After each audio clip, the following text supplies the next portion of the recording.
कृष्ण। वसुदेवसुतं देवं श्री चारुमर्दन चाणूरमर्दनं देवकीं परमानन्दं कृष्णं वन्दे जगद्गुरुं कृष्णं वन्दे जगद्गुरुं। हरे हरे कृष्ण।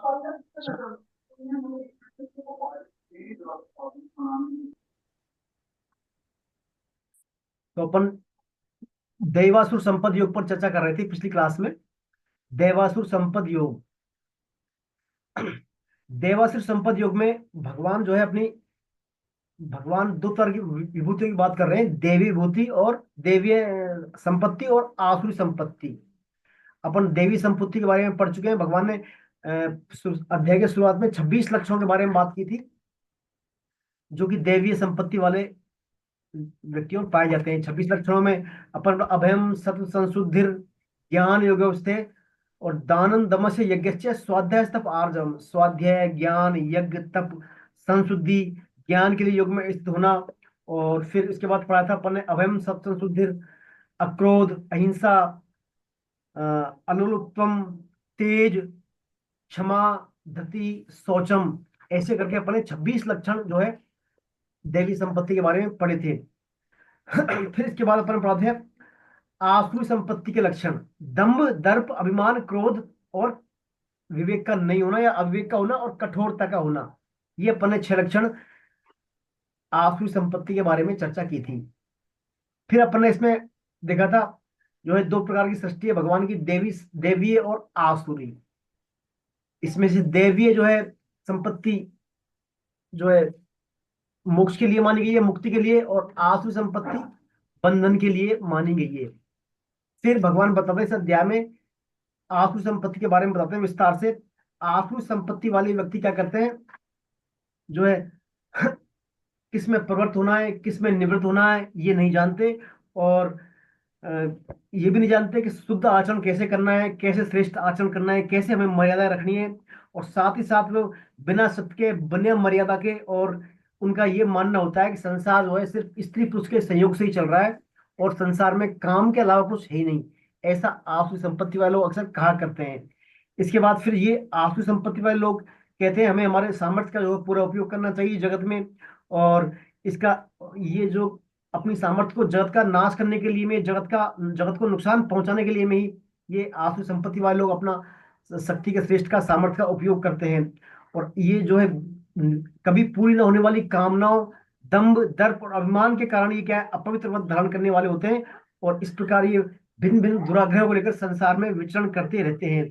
ऐसे लोग आजीवन चिंतित रहते हैं, चिंताओं में लगे रहते हैं, और बस अपार चिंताओं में, भोग संग्रहों में, पदार्थों का संग्रह करने में, बस जो कुछ है यही है, इतना है, आज ही बस जो कर लेंगे वही हमारा।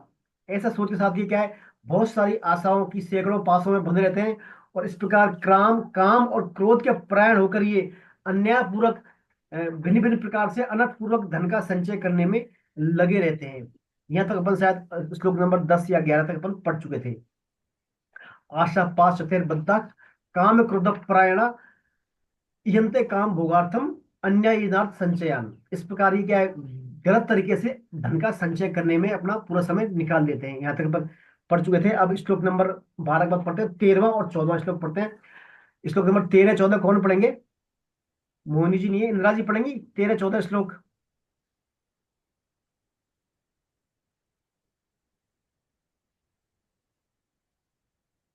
महेंद्र अग्रवाल सर, महेंद्र जी सर, आप पढ़े सर 13वां श्लोक हाँ और जी। 14।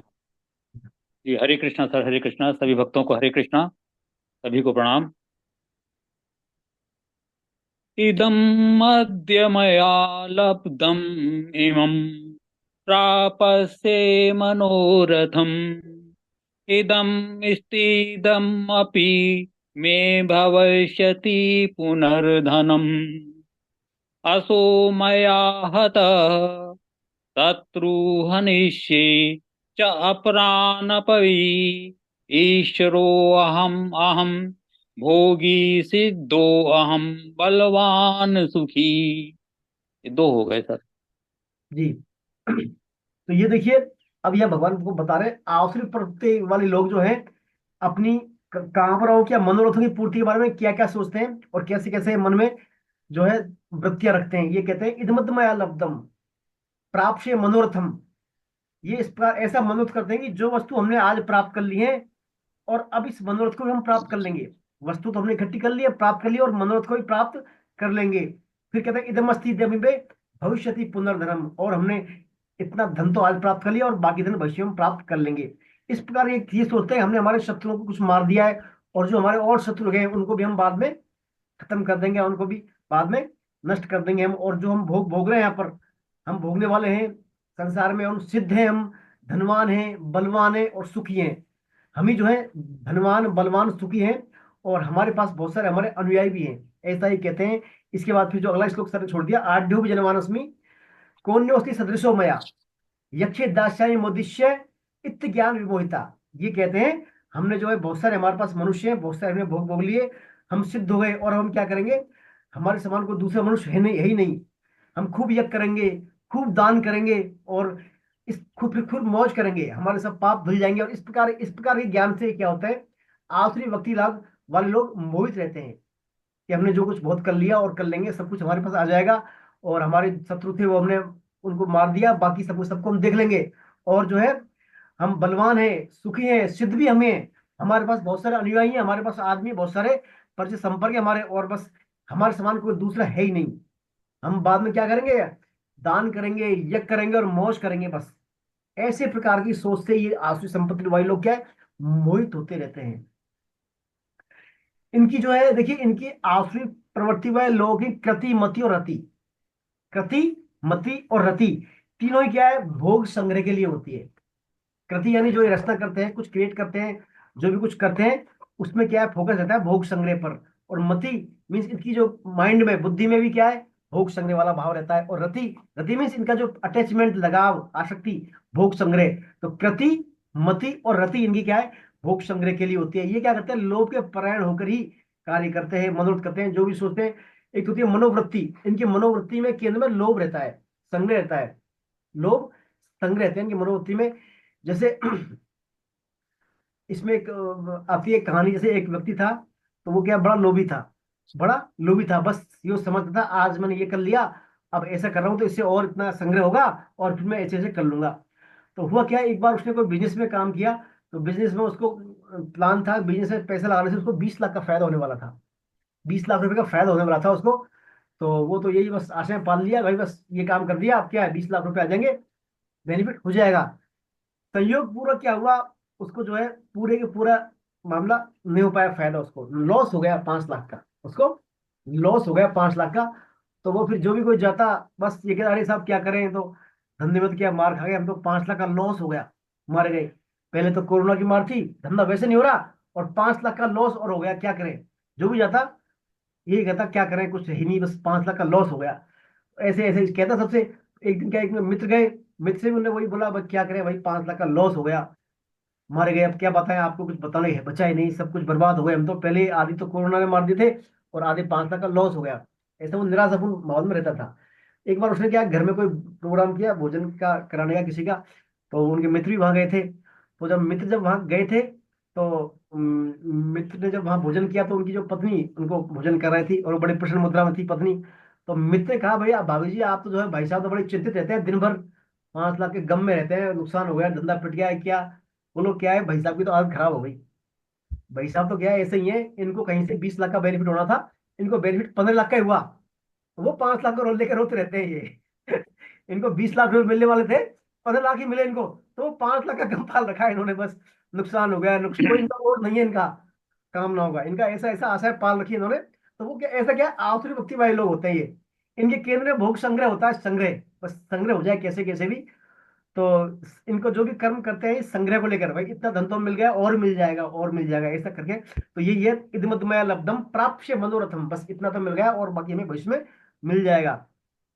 ऐसे ही अपने प्रतिद्वंदियों या दुष्टों के बारे में समझते हैं, भाई जो है हमारे दुष्ट लोग हैं उनको हम जो है खत्म कर देंगे, या मार्ग से हटा देंगे उनको, कुछ तो हटा दिए कुछ तो हटा देंगे, और नहीं तो हम बाद में उनको सब देख लेंगे, और हम जो कुछ हम ही है, सब कुछ हमें, ऐसा वो सोचते हैं।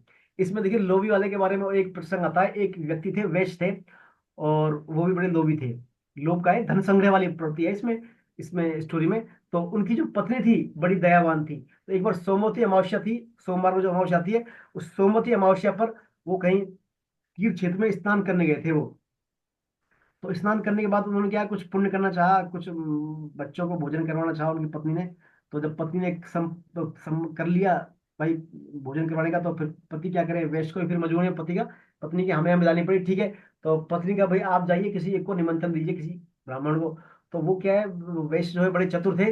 वो देखेगा दुबला पतला ब्राह्मण हो, कोई छोटा हो, दुबला पतला हो, कम खाने वाला, ढूंढ ढांड के ऐसे व्यक्ति के वहां पहुंच गए वो निमंत्रण देने के लिए। तो एक ब्राह्मण के घर गए वहां। तो उनका 5-6 बच्चे थे उनके। तो छोटा छोटा बच्चा था, छोटा सा, उसका नाम छऊ था। छऊ, वे आपके छऊ का निमंत्रण है। तो देखिए आगे, भाई छोटा बच्चा है कोई बात नहीं, इसकी पत्नी की बात भी रह जाएगी और अपना भी मामला बच जाएगा, ज्यादा खास नहीं करेगा, खाएगा नहीं। तो छऊ को देखे आ गए। तो क्या हुआ फिर, जो है वो भोजन करने, वो 6 भाई बहन, 6 थे, 6 भाई थे वो।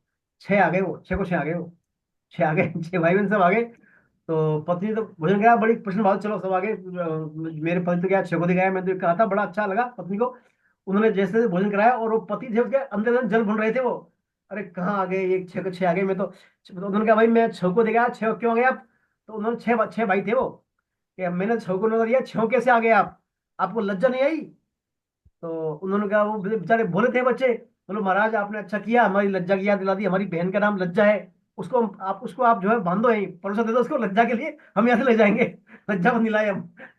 तो कहने का तात्पर्य, लोभी व्यक्ति होता है ना बड़ा, वो देखता है हर कदम में, हर कदम में देखता है कहाँ मतलब बचत, कहाँ संग्रह हो जाए उसका, उसका जो संग्रह है ना हो जाए, और खर्चा ना हो, हर केंद्र में लोग उसके। तो ऐसे व्यक्ति क्या करते हैं, आसुरी प्रवृत्ति वाले व्यक्ति, इनका जो भी कर्म करते हैं, यज्ञ करते हैं, चाहे तप करते हैं, चाहे दान करते हैं, चाहे दिखावे करते हैं, सब कुछ केंद्र में क्या आता है इनके, भोग संग्रह, बस संग्रह हो जाए और भोग होता रहे हमारा, है ना। तो ये आसुरी व्यक्तियों के, आसुरी संपत्ति वाले लोगों के बारे में। फिर इनके दुश्मनों के बारे में ऐसा आता है कि इनके दुश्मन होते हैं, उनके प्रति बड़ा भाव रखते हैं, बड़ी द्वेषता का ये, कि भाई कैसे कैसे हमारे मार्ग से हट जाए, ये कैसे कैसे हमारे मार्ग से हट जाए, मार्ग में ना रहे।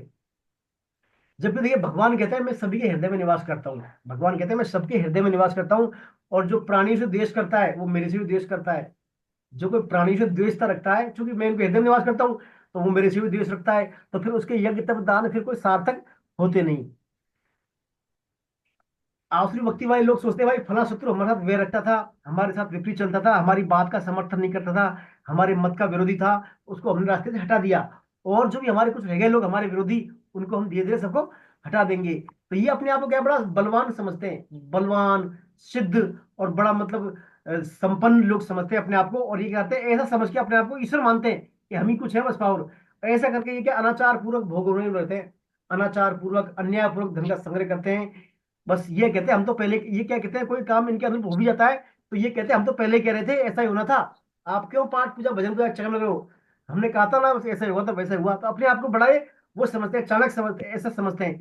तो इसमें चाणक्य महाराज बोलते हैं, ऐसे जो व्यक्ति होते हैं ना, इनका हर वचन में, हर एक्टिविटी विष भरी होती है। चाणक्य जी कहते हैं सर्प के दांतों में विष होता है, मक्खी के मस्तक में विष होता है, और बिच्छू की पूंछ में विष होता है, लेकिन दुष्ट व्यक्ति के जो है मुंह में। अंग में, हर अंग में, हर गतिविधि में उसके विष भरा रहता है, आसुरी प्रवृत्ति वाले लोगों के। तो ऐसा जो है दुष्ट व्यक्तियों के बारे में आता है। ये हर व्यक्ति को क्या है, हर अपने प्रतिद्वंदी को क्लियर करने में लगे रहते हैं। जहां भी होता है जो भी इनका स्वार्थ सिद्ध होना चाहिए, इनका संग्रह की प्रवृत्ति पुष्ट होनी चाहिए, इनका भोग होना चाहिए, और बाकी दुनिया जाए भाड़ में, ऐसा प्रवृत्ति होती है आसुरी प्रवृत्ति वाले लोगों की। तीसरा जो श्लोक था इसमें, आढ़ जनमानस्मी कोन्यो शब्द से मया, कि जो है सब कुछ है हम ही हैं, सब कुछ है हम ही हैं, हम धनवान है, हमसे बड़ा कोई मनुष्य है ही नहीं। और यक्षे दास्यामी मोदिष्य, इस प्रकार जान करके हम यज्ञ करेंगे, दान करेंगे, तप करेंगे और मौज करेंगे। हम क्या करेंगे, मौज करेंगे यज्ञ दान तप करके, क्योंकि हमसे बड़ा कोई सिद्ध है ही नहीं, कोई बलवान नहीं। और ऐसा सोच के ही क्या है, इस प्रकार के ज्ञान से क्या है, मोहित होते रहते हैं। तो ये जो भी यज्ञ तप दान करते हैं आखिरी वक्त वाले लोग, ये अपने अहम के पोषण के लिए करते हैं, ताकि हमारा अहंकार तुष्ट हो जाए, अहंकार हमारा फलीभूत हो जाए, और हम जो है सबसे अलग हटके हमारा नाम बड़ा होता रहे, हमारा नाम चलता रहे। ये धारणा रख के सब ये जो है यज्ञ तप दान करते हैं, लेकिन सब इन यज्ञ तप दान का कोई फल इनको मिलता नहीं, और ये इस प्रकार से आजीवन मोहित रहते हैं। ये ऐसे व्यक्ति कहते हैं मोहित रहते हैं आजीवन। ये क्या है, जो भी अपन भगवत संबंधी चर्चा करते हैं उनमें कुतर्क करते हैं, कुतर्क। कुतर्क करते हैं, जो भी अब करेंगे बात उसमें ऐसा क्वेश्चन पूछेंगे ताकि कुतर्क हो वो। तर्क नहीं, कुतर्क करते हैं वो। जैसे आप मंदिर जा रहे हैं या कुछ भी काम कर रहे हैं, तो वो कहते हैं कहाँ है भगवान, मंदिर में भगवान है क्या, भगवान कहाँ है बताओ मेरे को, अभी भगवान है क्या, कहाँ जा रहे हो मंदिर आप, ऐसे कुतर्क करते हैं। तो इसमें एक प्रसंग आता है, अपनी पुस्तक में भी शायद वो कहीं प्रसंग है। प्रयाग यूनिवर्सिटी में फिलोसफी के छात्र थे एक, सैमुअल सेक्शन। सैमुअल सेक्शन नाम के एक छात्र थे, इंग्लिश थे, इंग्लिश अंग्रेजी थे, अंग्रेजी भाषी थे, प्रयाग यूनिवर्सिटी में पढ़ते थे वो। तो वो क्या अनिश्वरवादी थे, ईश्वर को नहीं मानते थे वो, ईश्वर है कि नहीं है, ईश्वर नहीं है मानते थे। और कुतर्क करते थे ईश्वर के बारे में। जहां भी किसी सत्संग में जाते संत के पास वो, तो सत्संग से क्या कुतर्क भरी बातें पूछते थे वो, खूब सारे कुतर्क करते थे। तो एक बार क्या हुआ, एक संत थे बालक राम जी, बालक राम जी भगवान की चर्चा कर रहे थे वहां। संत आए थे प्रयाग यूनिवर्सिटी में, वहां कोई प्रोग्राम में, तो वो भगवत चर्चा कर रहे थे, वहां ही पहुंच गए थे महाराज। कौन, सेम्बल सेक्शन। तो इन्होंने क्या है, बहुत सारे प्रश्न किए उनसे, संत से, और उठपटांग प्रश्न किए, बालक नाथ जी थे। तो संत ने फिर क्या है, संत पहले शांत रहे, समझ गए भाई ये तो अनिश्वरवादी है और भगवान में नास्तिक है। तो उन्होंने इनसे पूछा, अच्छा मेरे को पहले आप बताओ भाई, सेम्बल सेक्शन, चमगादड़ रात में क्यों दिखता है चमगादड़ को, दिन में क्यों नहीं दिखता दिखता चमगादड़ को।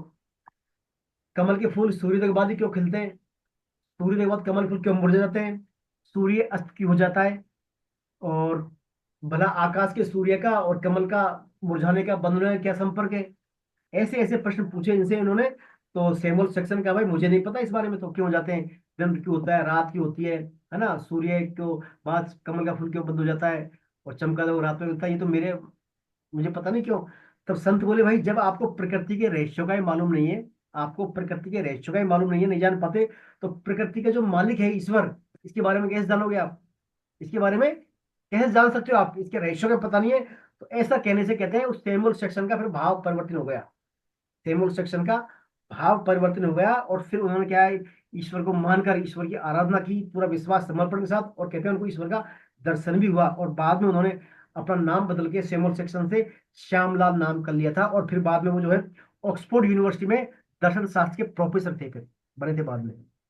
ऐसे भगवान की मान्यता की बात है, उनकी वो अहमता ही बदल गई थी भगवान के प्रति। थे शुरू में आसुरी प्रवृत्ति के वो कुतर्क थे, अनिश्वरवादी थे, लेकिन भगवान की जब उन्होंने देखा, पूरी समझे उनको सिस्टम को, जब उन्होंने कहा आपको प्रकृति के रहस्यों का पता नहीं है, तो प्रकृति के मालिक का कैसे पता लगेगा फिर, ये बात उनको हट कर गई। तो उन्होंने फिर प्रकृति के मालिक का विधिवत पूरा सब जानने का प्रयास किया। जान के फिर वास्तव में उनको भगवान के, अभी भगवान के दर्शन भी हुए, उनको अनुभूति हुई। और बाद में उन्होंने फिर श्यामलाल जो सक्सेना करके नाम चेंज किया, और कालांतर में वो ऑक्सफोर्ड यूनिवर्सिटी में दर्शन शास्त्र के प्रोफेसर भी बने थे। ये इसमें थोड़ा और एक अपने बात था। अब जो आसुरी संपत्ति वाले लोग हैं, है ना, आसुरी संपत्ति में रहते हैं, एक दूसरे से द्वेष करते हैं, अपने आप को सिद्ध समझते हैं, बलवान समझते हैं, शक्तिशाली समझते हैं, आपको दूसरों को क्या नुकसान पहुंचाने की चेष्टा करते हैं। लेकिन क्या करते हैं, उनको जो होते हैं तो उनकी फिर आखिरकार गति क्या होगी उनकी, ऐसे लोगों की गति क्या होती होगी भगवान के बारे में जब आसुरी पति होते हैं। उसके बारे में अगला श्लोक आता है, श्लोक नंबर 16। पढ़े श्लोक नंबर 16, मोहिनी जी आप पढ़े श्लोक नंबर 16। हरे कृष्णा प्रभु जी, हरे कृष्णा। हाँ हरे कृष्णा। कौन सा प्रभु जी, 16वां? 16.16, हाँ, अनेक चित्त भ्रांता।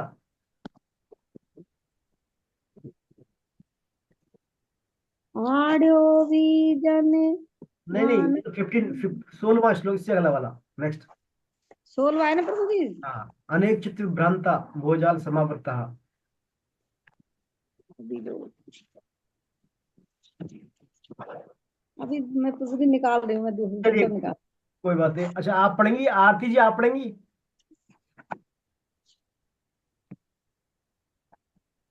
16वां का है ना प्रभु जी, 16वां। अनेक चित्त विभ्रांता मोह जाल स्वभाविताः प्रसक्ताः काम भोगेषु पतन्ति नरकेषु च। बहुत हरे सुंदर, कृष्ण। बहुत सुंदर। अब देखिए भगवान इसमें कह रहे हैं, ऐसे जो आसुरी प्रवृत्ति वाले लोग हैं, वो कामनाओं के कारण तरह तरह के भ्रमित चित्र वाले होते हैं, चित्र उनके भ्रमित होता है, कंफ्यूज्ड, विभ्रांत, अलग अलग तरह की बात आते हैं। वे क्या करते हैं, भ्रमित चित्र वाले मोह जाल में अच्छी तरह फंसे हुए हैं, और पदार्थों और भोगों में अत्यंत आसक्त रहने वाले मनुष्य भयंकर नरकों में गिरते हैं, भयंकर नरकों में गिरते हैं ऐसे मनुष्य। अनेक चित्त विभ्रांता मोह जाल समावता। चित्त उसका भिन्न भिन्न भ्रमित रूप से भ्रमित मनोधर्मी रहती है, उनकी मनोधर्मी होते हैं वो, और इस प्रकार वो क्या भयंकर नरकों में गिरते हैं। देखिए, आसुरी मनुष्यों का जो चित्त है विषयों व कामनाओं के जाल में बुरी तरह फंस जाता है। अपन पता है, आशा पाश फिर बद्धा काम क्रोध परायणा यंते काम भोगार्थम अन्य अर्थ धन संचयन जो करते हैं, तो अनेक प्रकार की कामनाओं में इनका चित्त जो बुरी तरह फंस जाता है। और जब तक, क्यों, चूंकि इनका निश्चय उद्देश्य एक होता नहीं, इनका इनका उद्देश्य क्या होता है, भोग संग्रह करना।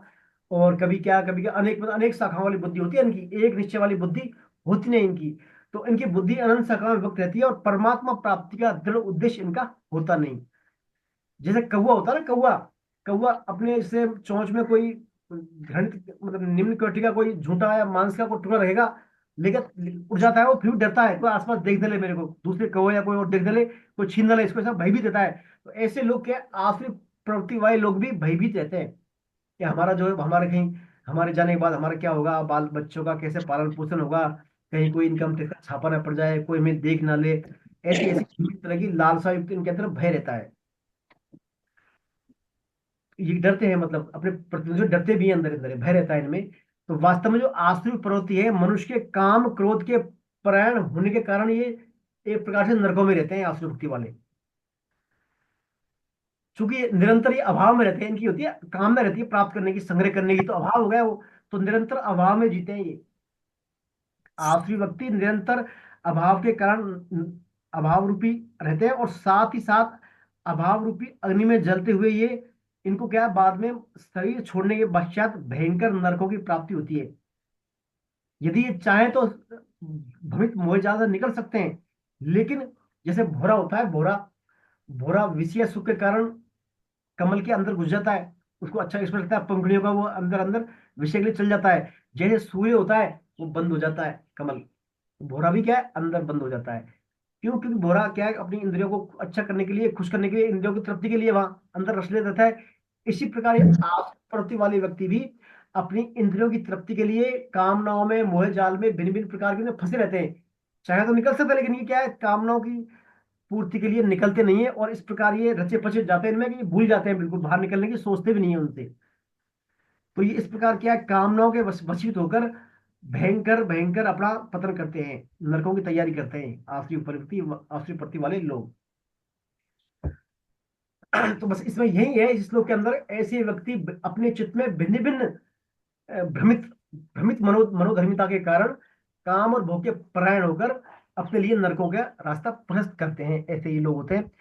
अब क्या करते हैं ये, और फिर ऐसा तो नर्क में जाते ही हैं, और साथ में नर्क में जाने से क्या क्या समझते हैं, वो क्या समझते हैं अपने आप को, ये क्या समझते हैं। देखिए इनकी जो है ना, इनकी मतलब एक बार से अभिमान या आसुरीपना, इनकी अकड़ अकड़ के बारे में नेक्स्ट श्लोक क्या बोल रहे हैं, पढ़े नेक्स्ट श्लोक, श्लोक नंबर 17 और 18 पढ़े प्रभु मोदी जी। जी? हाँ पढ़े, श्लोक नंबर 16 17 18 पढ़े आप जी। आत्म संभाविता स्तब्ध धन्य मान मदान्विता यजन्ते नाम यज्ञैस्ते दम्भे दम्भे नाविधि पूर्वकम। दूसरा ही पढ़ दो प्रभु जी, जी 18वां भी। हाँ, अहंकारं बलं दर्पं काम क्रोधं च संश्रिता मामात्म्यपरदेहेषु प्रसीद प्रदिशन्तो भयसूयका। देखिए अब ये आसुरी प्रवृत्ति वाले लोग क्या कहते हैं, अपने को सबसे अधिक पूज्य मानते हैं, आप संभाविता स्तब्धा, कि हम पूजनीय हैं, हम जो सबसे रेस्पेक्टेबल हैं, पूजनीय हैं, और अकड़ रखने वाले होते हैं, तथा धन और मान के मद में चूर रहने वाले मनुष्य। धन और मान, हमारे पास धन है और हमारा सब, हमारी प्रतिष्ठा है, मान प्रतिष्ठा है, इसके अभिमान में चूर रहने वाले मनुष्य दम्भ से, दम्भ माने दिखावा, दिखावे से अविधि पूर्वक नाम मात्र के यज्ञों का यजन करते हैं। दम्बे नाविधि पूर्वकम, नाम मात्र के दम पूर्वक यज्ञ को यजन करते हैं। और क्या कहते हैं वे, अहंकारवश, वे अहंकार, हट, घमंड और कामना और क्रोध, अहंकार, हट, घमंड, कामना और क्रोध का आश्रय लेने वाले मनुष्य अपने और दूसरों के शरीर में रहने वाले मुझ अंतर्यामी के साथ द्वेष रखते हैं। भगवान कह रहे हैं अपने और दूसरों के, मनुष्यों के हृदय में रहने वाले मुझ अंतर्यामी के साथ द्वेष करते हैं, तथा मेरे और दूसरों के गुणों में दोष दृष्टि रख प्रदर्शन तो विश्व का, मेरे और दूसरों में दोष दृष्टि रखते हैं। देखिए कितनी बड़ी बात कह रहे हैं भगवान। ऐसे दम्भी अहंकारी लोग सबके हृदय में वाले उसके हृदय में भी और दूसरे हृदय में वाले मुझ अंतर्यामी से क्या द्वेष करते हैं, और द्वेष करने के बाद दोष दृष्टि भी रखते हैं। देख क्या कह रहे हैं भगवान। अपन यदि मान लीजिए ठीक है यज्ञ तब कर रहे हैं, लेकिन किसी व्यक्ति से द्वेषता कर रहे हैं ना, किसी से द्वेष कर रहे हैं, उससे उसमें कोई गुण दोष देख रहे हैं, उसमें उसके दोषों को बखान कर रहे हैं, तो वो उससे नहीं, किससे? भगवान से हो गई द्वेषता। वो द्वेषता किससे हो गई? भगवान से हो गई। ऐसे समय बचना चाहिए। देखिए बहुत बड़ी बात है इसमें, हमें किसी से द्वेषता नहीं करनी है। राग द्वेष के कारण तो फंसते हैं हम। हमारे अंदर में हमारे जो अनुकूल प्रतिकूलता क्यों आती है? इसी कारण तो आती है हमारे कर्मों के रूप में, क्योंकि हम राग द्वेष कारण किसी से राग कर लेते हैं, किसी से द्वेष कर लेते हैं। तो इस द्वेष के कारण भगवान कह रहे हैं वो मुझसे भी द्वेष करते हैं ऐसे लोग। तो देखिए क्या बता रहे हैं भगवान, धन मान बड़ाई की दृष्टि से अपने मन में ही अपने आप को बड़ा मानते हैं ऐसे लोग। कि धन में, मान में और बड़ाई आदर सब कुछ मेरा ही प्रतिष्ठा है, अपने आप को सुपर समझते हैं, उच्च उच्च स्तर का समझते हैं। और ये कहते हैं हमारे समान कोई है ही नहीं, हम ही है जो, हमारे समान कोई है नहीं। हमारा ही पूजन हो और हमारी प्रशंसा हो, हमारा ही पूजन हो और हमारी प्रशंसा हो, क्योंकि हम श्रेष्ठ हैं, हम सबसे श्रेष्ठ। जैसे इसमें उदाहरण दिया आपकी पुस्तक में शिशुपाल का। शिशुपाल कृष्ण के अग्र पूजन पर सभा में विरोध करता था। शिशुपाल जो राक्षस था, ये किसी तरह नम्र होते नहीं, चाहे महात्मा भगवान कोई ना हो, ये किसी के सामने नम्रता पूर्वक सीधे झुकाते, आंसू झुकाते तो हेगड़ी पूर्वक या ऐंठ पूर्वक अपने आप को झुकाते हैं। नम्रता इनमें बिल्कुल होती नहीं।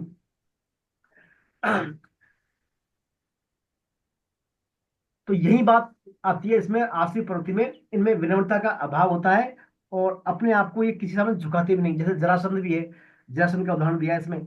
जरासंध अपने मान में और उसमें बल में अंधा था बिल्कुल अहंकार के कारण। सी शिशुपाल, रावण, रावण भी देखिए अपने अहंकार में चूर रहता था रावण।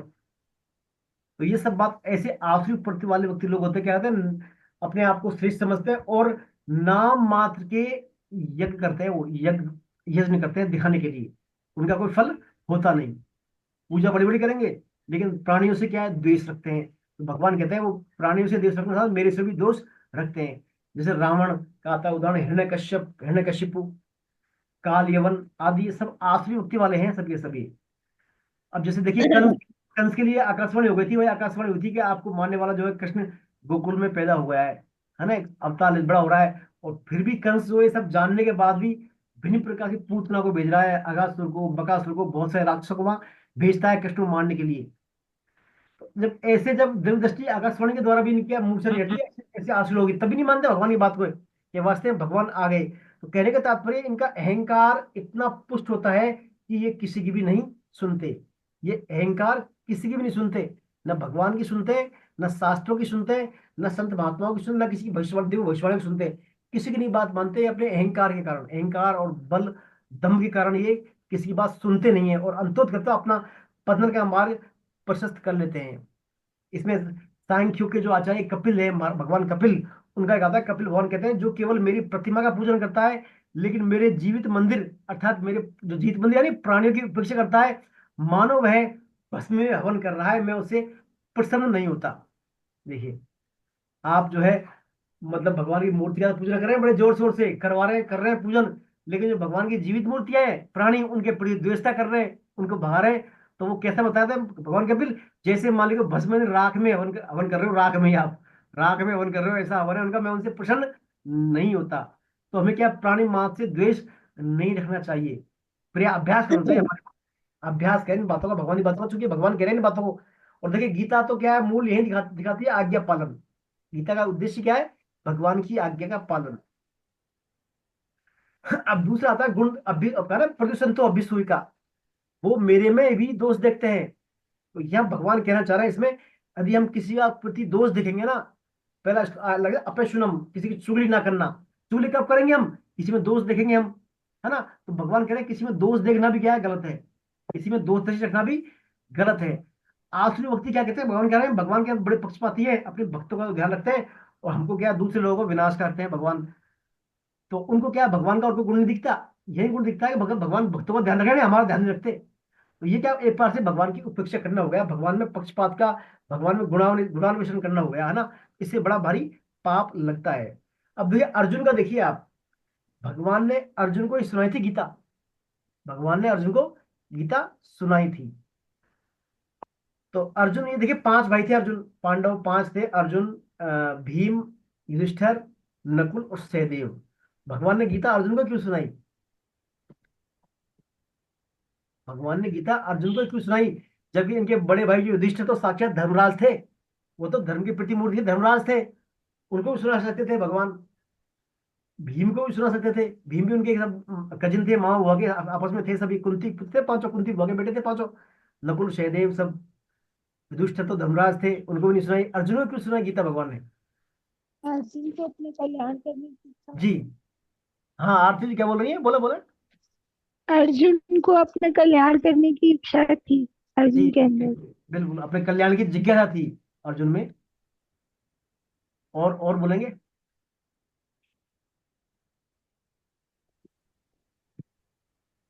वो सर अपने भगवान कृष्ण के प्रति समर्पित भक्त था, जी जी। समर्पित, और इतना समर्पित। निष्ठावान था कि उस मतलब जो वो अपने कल्याण के लिए, आगे मार्गदर्शन के लिए केवल कृष्ण पर निर्भर था। हाँ बिल्कुल, इसलिए एक आश्रय भगवान कृष्ण का ही था। केवल उनके आश्रित था, इसलिए भगवान ने उसको ये उसको आदेश रूपी गीता सुनाई। जी ये जी। गीता ही नहीं, उसको आदेश है। जी, आज्ञा, आज्ञा के लिए बोला भगवान आज्ञा, ने। आज्ञा जी जी जी। देखिए अपन ने चौथा अध्याय जो पढ़ा था ना गीता का, चौथा अध्याय ज्ञान कर्म संन्यास योग, वहां आया था। मैंने जो सबसे पहले ज्ञान सूर्य को दिया, सूर्य विवस्वान तो सूर्य को, फिर इक्ष्वाकु को ना, ऐसे ऐसे परंपरा में ज्ञान लुप्त हो गया। फिर भगवान का "क्योंकि अर्जुन तुम मेरे भक्त और सखा हो, तुम मेरे भक्त और सखा हो, इसलिए मैं तुम्हें पुनः ज्ञान ये बता रहा हूँ", बात कहा था अर्जुन से भगवान ने, भक्त और सखा। देखिए युधिष्ठिर वैसे तो बड़े थे, धर्मराज थे वो पद में, लेकिन युधिष्ठिर ने भगवान कृष्ण को कभी बड़ा माना ही नहीं। धर्मराज युधिष्ठिर ने भगवान कृष्ण को कभी बड़ा नहीं माना, अपने छोटे समझते थे वो, कि सब मेरे से छोटे हैं। अर्जुन जो था, अर्जुन भगवान को बड़ा भी था, अर्जुन भगवान के प्रति शरणागत था। अपने मन की बात को, मन की शंकाओं को सबको भगवान से वो एजिट, भगवान ये समस्या है मेरी, बताइए, मार्गदर्शन कीजिए। जैसे जैसे महेंद्र जी सर ने कहा, पूरी तरह भगवान पर शरणागत था, वो भगवान के आश्रय था और किसी के आश्रय नहीं था उसका। इसलिए जो भगवान, जो एक एक अपने एक पर ही आश्रय हो, भगवान का आश्रय हो, और भगवान का भक्त और भगवान का सखा हो, तो वो फिर उसमें क्या अर्जुन की योग्यता है। कल मैं देखिए, कल मेरी क्लास, कल मैं कोटा गया था, एलन इंस्टीट्यूट में अपना एक सेमिनार, इसका गीता प्रतियोगिता थी, गीता की अर्जुना भव करके प्रतियोगिता थी सभी विद्यालयों की। वहाँ 8-10 स्कूल आए थे गीता जयंती के आधार पर, तो वहाँ उसका थीम यही था, अर्जुन भव, अर्जुना भव, अर्जुन बनिए। तो वहाँ एक प्रश्न आया था, बच्चे पूछे भाई अर्जुन को क्यों सुनाई गीता? युधिष्ठिर तो बड़ा था, धर्मराज था, क्यों नहीं सुनाई गीता उनको? तब मेरे बात आई थी अर्जुन, तो ये अर्जुन में योग्यता थी वो। हम सब भी अर्जुन के प्रतिनिधि हैं यहाँ पर, अर्जुन हमारे प्रतिनिधि है, हम भी अर्जुन के फॉलोअर है सब यहाँ पर, सभी अर्जुन है। भगवान, अर्जुन को तो भगवान कृष्ण ने सुनाई थी, और हम भगवान कृष्ण की बातों को सुन रहे, पढ़ रहे हैं यहाँ पर, बात वही है। तो अर्जुन में योग्यता थी गीता सुनने की, अर्जुना भव, है ना? तो हमें भी ये पात्रता होनी चाहिए। देखिए बिना पात्रता के ज्ञान काम भी नहीं करता। जैसे एक आप दूध निकालेंगे, एक पात्र में दूध निकालेंगे तो रुकेगा, और पात्र में छेद हो रही है, बहुत सारे छलनी है नीचे, जाली है उसमें, तो दूध निकालेंगे पूरा निकल जाएगा, भैया रुकेगा नहीं वो। तो पात्र आने के लिए हमें अर्जुन बनना होगा, पात्र हासिल करने के लिए अर्जुन बनना होगा, और अर्जुन बनने के लिए भगवान के शरण होना पड़ेगा, भगवान पर विश्वास करना होगा, भगवान का ही आश्रय लेना होगा। तभी हम, जो भगवान का जो ज्ञान है ये हमारे पास एक्ट करेगा, हमें पर अपील करेगा ज्ञान ही, बाकी फिर ज्ञान काम नहीं आएगा। तो यही बात है इसमें, यदि हम आसुरी भक्ति के लोग हैं, यदि हम लोगों से तो हम द्वेषता कर रहे हैं, बड़ी बड़ी उनसे द्वेषता दुश्मनी रख रहे हैं, और बड़े बड़े मंदिरों की पूजा करवा रहे हैं, यज्ञ कर रहे हैं, हवन कर रहे हैं, और सब कर रहे हैं, तो वो कोई काम का नहीं है, वो कोई सार्थकता वाली बात है नहीं है ना? तो हमें हमारी पात्रता का भी ध्यान रखना होगा, हम पात्र हैं या नहीं है, सबसे पहले पात्रता को तैयार करना होगा, ताकि भगवान के काम हमारे पात्रता सर ऐसे आते हैं ना कि तत्सवितुर्वरेण्यम, कि हम उस पात्र मतलब जो है अपने को योग्य तो हो उसको जी वर्ण करने, जो आपकी आज्ञा है या तभी। आपका जो शास्त्र है उसको हम जी जी वर्ण करने योग्य हो में, तो हम जी जी। अपने को पात्रता बनाए, जो आपने शब्द इस्तेमाल किया पात्रता, पात्रता तब बनेगी जब हम प्रभु की आज्ञा कृपा से, हाँ, उसको धारण करने योग्य हों। जी जी जी।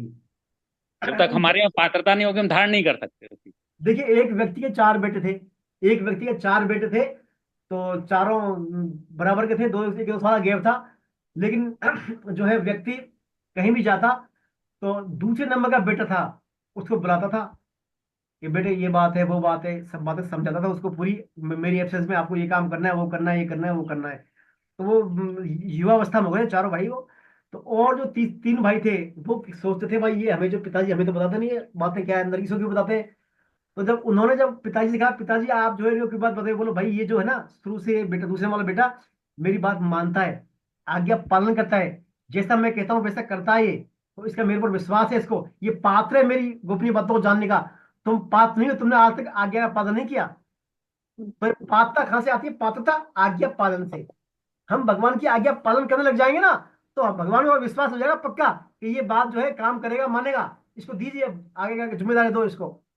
तो इसमें मैंने आज्ञा पालन, पूरी गीता आज्ञा पालन पर टिकी हुई है। तो आज्ञा पालन करें भगवान की हम, चाहे चाहे छोटी आज्ञा हो या बड़ी आज्ञा हो, चाहे छोटी आज्ञा हो या बड़ी हो, कैसी भी हो, शुरुआत करें एक बार की बात नियमों को मानने की, भगवान की शिक्षा को फॉलो करें, ताकि भगवान की नजर में हम पात्र बन जाए, है ना। ये इसमें थोड़ा बात थी इस श्लोक में भाव। चलिए अपन आगे चलते हैं। तो ये बात जो है अर्जुन में क्या है, चूंकि अर्जुन में दोष दृष्टि रहित है, कोई दोष दृष्टि नहीं है, भगवान का भक्त है, सखा है, भगवान के आश्रय है, तो इसलिए भगवान ने फिर अर्जुन को ये पूरी गीता की बात बताई। आइए श्लोक नंबर 19 और 20 पढ़ते हैं। कौन पढ़ेंगे श्लोक नंबर 19 और 20? रजनी जी पढ़ेंगे आप श्लोक नंबर 19?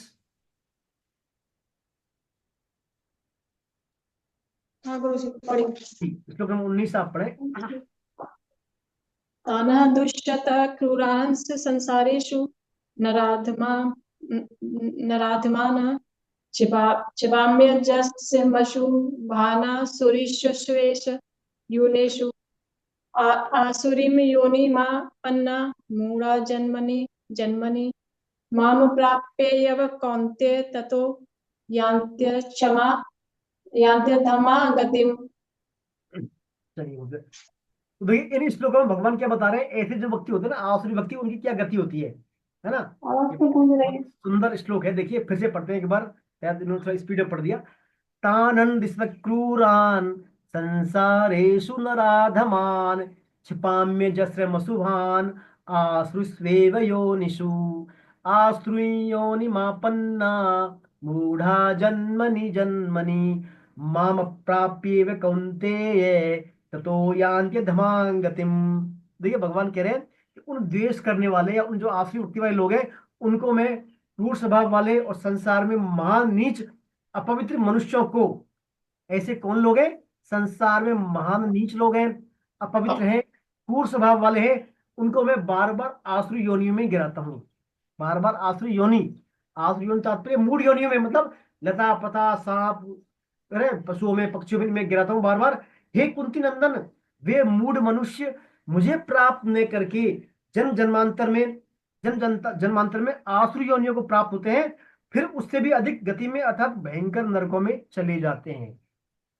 ये भगवान ने फल बताया। देखिए इनका क्या करते हैं भगवान, बार बार उनको आसुरी योनियों में गिराते हैं, आसुरी योनि में यानी मूढ़ योनियों में, और ऐसा गिराने के बाद बार शुद्ध होते हैं फिर। अब जैसे अपन हम देखें जो हम मनुष्य हैं, और पशु पक्षी योनि क्या है, वही तो योनि है सब, भगवान को आसुरी में गिरा रखा है, तो वो क्या भोग करके योनियों को भोग कर आगे के लिए प्रोसेस कर रही है वो। भाई भगवान ने भोग का दिया, भोग कर रहे हैं, फिर दूसरी तीसरी योनि में करके वो तो शुद्ध हो रहे हैं एक प्रकार से वो। और मनुष्य मनुष्य ऐसे मनुष्य जो मनुष्य योनि मिलने के बाद भी यदि ऐसे काम करें आसुरी प्रति वाले, तो नराधम है वो क्या नराधम, नरों में अधम। यानी मनुष्य योनि जो हमारी है, भगवान ने जो मनुष्य शरीर दिया है, ये मनुष्य योनि ऐसा जंक्शन है, इसे 3 रास्ते जा रहे हैं। चाहे तो आप जो है अपने भगवान के धाम को जा सकते हैं, भगवान के धाम को भी रास्ता यहीं से जा रहा है, और चाहे भयंकर से भयंकर नरकों के लिए जा सकते हैं, वहां भी जा सकते हैं आप, भयंकर से भयंकर नरकों में गिर सकते हैं। और नहीं तो आपको मनुष्य शरीर तो मिल ही सकता है, आप यदि गीता का नियमित अध्ययन करें तो मनुष्य शरीर तो आपको मिल ही सकता है। तो मनुष्य शरीर जो है ऐसा जंक्शन है, इसी करके आप चाहे जहां जा सकते हैं, ये आपके हाथ में। सिर्फ और सिर्फ मनुष्य योनि, और योनि में नहीं है, और योनि भोग योनि है, वो तो अपने प्रोसेस से जो है चलना वहीं चलेंगी, लेकिन मनुष्य योनि में खास विवेक विचार, विवेक स्वतंत्रता, और ये विवेक की स्वतंत्रता और कर्म करने की स्वतंत्रता, 2 बातें दी है भगवान ने। तो इन दोनों बातों का, विवेक की को और कर्म की स्वतंत्रता को हम सही दिशा में यूज करके हमारे जीवन की सार्थकता सिद्ध कर सकते हैं हम। देखिए इतना खास प्रभाव है महत्व मनुष्य योनि का। यूं ही नहीं है हमको कलयुग में मनुष्य योनि भगवान ने दे दी, और ये गीता की सब बातें हम पढ़ रहे हैं, समझने लग गया कि इसका ये फल होता है, ऐसा होता है। फिर भी यदि इन सब बातों को नहीं जान के भी हम मतलब फॉलो नहीं करेंगे, आसुरी प्रवृत्ति करेंगे, निषिद्ध कर्म करेंगे, तो फिर हमसे बड़ा कोई इतना दुर्भाग्यशाली होगा नहीं कोई फिर। तो ये भगवान की इसमें खास बात बताइए। तो इसमें देखिए भगवान कह रहे हैं कि मैं ऐसे अपवित्र मनुष्यों को मैं बार बार आसुरी योनि में, अर्थात जो अधम योनि है ना, जैसे मान लीजिए कुत्ता, सांप, बिच्छू आदि में योनि है, मूड योनि, इनमें गिराता हूँ। बिना कारण किसी से बैर रखने वाले, बिना कारण किसी से बैर रखने वाले, सबका अनिष्ट करने वाले, करने पर तुले मनुष्यों को यहाँ श्री कृष्ण ने नराधम कहा है। बिना किसी से हम बैर करें ना, बिना वजह ही, जैसे आप जा रहे हैं, जाते जाते आपने मान लो किसी कोई निंदा हो रही है, बुराई हो रही है, तो आपने हाँ जी हाँ जी, हाँ बुराई निंदा कर दी उसकी, आपने अहित कर दिया ना उसका, तो आपने बेवजह ही। तो हमें देखिए किसी की बेवजह ही बुराई नहीं करनी है, ना किसी की निंदा करनी है, ना कोई ऐसा कृत्य करना है जिससे दूसरे को ठेस पहुंचे, उसको नुकसान हो, उसको बुरा लगे, उसको हानि पहुंचे। ऐसा व्यक्तियों को भगवान नरदम का है। हम करते क्या है, घर तो बढ़िया करते हैं, पाठ पूजा कर रहे हैं, सेवा कर ली, माला कर ली, जैसे हमारे कार्यस्थल पर जाते हैं या हमारे ऑफिस में जाते हैं, वहां हम संसारिक लोगों के साथ बैठते उठते हैं, उधर की बातें करी, उधर की बातें करी, उसकी चुगली करी, उसकी मजे लिए, ये वो सब बातें करते हैं ना, इनसे हमारा पतन हो जाता है। इनसे हमको जो भगवत प्राप्ति का हम जो मार्ग में लगे हुए हैं, उसका जितना फायदा लाभ होना चाहिए वो नहीं हो पाता, हमें वो लाभ नहीं हो पाता, हमारा सब बराबर हो जाता है, गुण गोबर सब बराबर। तो हमें इनसे बचना है, ऐसी एक्टिविटियों से। बेवजह ही जैसे हम कहीं जा रहे हैं, जाते जाते किसी कुत्ते को मार दिया, कुत्ते को उठाए पत्थर मार दिया, डरा दिया, कुत्ते को मार दिया बेचारे को, कहते हैं मोहित मोहिनी प्रवृत्ति के, मोहिनी में आसुरी राक्षस से तीन प्रकार थे, राक्षसी प्रवृत्ति, मोहिनी प्रवृत्ति, आसुरी प्रवृत्ति। आसुरी प्रवृत्ति मतलब किसी को वैसे ही नुकसान पहुंचाना, और राक्षसी मानी अपने स्वार्थ के लिए किसी को नुकसान पहुंचाना, और मोहिनी ना तो कोई स्वार्थ ना कोई परमार्थ, फिर नुकसान पहुंचाना। तो ऐसी प्रवृत्ति लोग क्या है, इन मूड वीडियो में जाते हैं, नरकों में जाते हैं, भयंकर घोर यात्रा में जाना पड़ता है इनको। तो हमें हमारे डेली जो नित्य हम एक्टिविटी करते हैं, हमारे जो भी कर्म करते हैं, कर्तव्य कर्म करते हैं, उनमें ध्यान रखने बातों का, हमारी वजह से किसी को बेवजह नुकसान ना हो जाए, बेवजह किसी का अहित ना हो जाए। ये छोटी छोटी बातें, इनको ध्यान करेंगे हम, तो हमारा जो है आध्यात्मिक जीवन में काफी हद तक हम सफल रहेंगे। ये इसमें बात है। दूसरा जो श्लोक था इसमें, अगला वाला, आसुरी योनि मापन्ना, 20वां श्लोक, कि ऐसे लोग क्या करते हैं, आसुरी योनि में जन्म जन्मांतक, आसुरी राक्षसी योनि में जाते हैं, जन्म जन्मांतक, एक जन्म दो कई जन्मों तक, तब जाकर शुद्ध होते हैं फिर वो ऐसे व्यक्ति। तो ये भगवान कह रहे हैं, आसुरी योनि में यथा सांप, बिच्छू, कुत्ता, सिंह, कीट पतंगा जो आदि हैं, इनमें से भी उनके पाप पूरी तरह नष्ट नहीं होते, अतः बचे हुए पापों भोगने के लिए वे उन आसुरी योनियों से भी भयंकर अधम गति को, अर्थात नरकों को प्राप्त होते हैं। फिर उसके बाद ही फिर और नरकों में जाते हैं वो। आसुरी योनि में जाना और फिर नरकों में जाना या सीधे घोर नरकों में जाना, ये सब विधान मनुष्य जन्म में किए हुए कर्म के अनुसार ही है। ये सब क्या है, मनुष्य योनि में जो कर्म करते हैं उनकी वजह से ही है, क्योंकि नए कर्म करने की मौका तो सिर्फ मनुष्य योनि में है, और कहीं है ही नहीं है। तो ये जो है हमें इसमें ध्यान रखना है खास रूप से, है ना, किसी का भी अहित ना हो जाए, और अधमगति हमारी उसकी वजह से अधमगति ना हो जाए। इसमें प्रहलाद जी का क्वेश्चन आता है, प्रहलाद जी कहते हैं, पिताजी संसार के लोग चबाए हुए को चबा रहे हैं और घोर नरक की ओर जा रहे हैं, घोर नरक की ओर। ऐसे ग्रासक्त पुरुषों की बुद्धि अपने आप से किसी का सिखाने से भी, अथवा अपने जैसे लोगों के संग से भगवान कृष्ण में भी नहीं लगती। एक बार जो भयंकर आसुरी प्रवृत्ति में आ गया, उसका बड़ा टेढ़ा काम है एक बार अच्छे पथ पे आना, संसारी जो फंस गया एक बार, इसके लिए केयरफुली रहना है इस मामलों में। देखिए इसमें दिया, भागवतम के 5वें स्कंद में आते हैं नरकों के बारे में, भयंकर नरकों का, सभी नरकों का वर्णन है भागवतम के 5वें स्कंद में। इसमें देखिए बताया है, परीक्षित जी महाराज पूछते हैं इसमें कि मनुष्य प्रायश्चित के द्वारा पापों से छुटकारा तो पा लेता है, लेकिन पुनः पाप कर्मों में प्रवृत्त हो जाता है। हम छुटकारा तो पा लेते हैं, जैसे गंगा जी नहाए, तीर्थ कर लिया, पुण्य दान कर दिए, तो ये लगता है ठीक है पापों से छुट गए, लेकिन पुनः पाप कर्म में प्रवृत्त हो जाते हैं हम। उससे फिर क्या है, और ज्यादा पाप लगता है, सब कुछ व्यर्थ हो जाता है। तो परीक्षित जी पूछते हैं सुखदेव जी से, महाराज ऐसा कोई तरीका बताओ कि दोबारा हमारे पाप करने की प्रवृत्ति खत्म हो जाए, दोबारा पाप ही ना करें। तो सुखदेव जी बताते हैं, परीक्षित, कर्म के द्वारा कर्म का समूल नाश नहीं होता। कर्म के द्वारा, जैसे हम लोग का पूरा कर्म हो गया, अब हम कर रहे हैं, यज्ञ कर दिया, दान कर दिया, तप कर दिया, तीर्थ स्नान कर लिया, तो उनसे पूरी तरह कर्म का वो समूल नाश नहीं होता, क्योंकि पाप करने की वृत्ति जो है ना हमारे अंदर, वासना वृत्ति, सूक्ष्म वासना, वो कभी खत्म होती नहीं।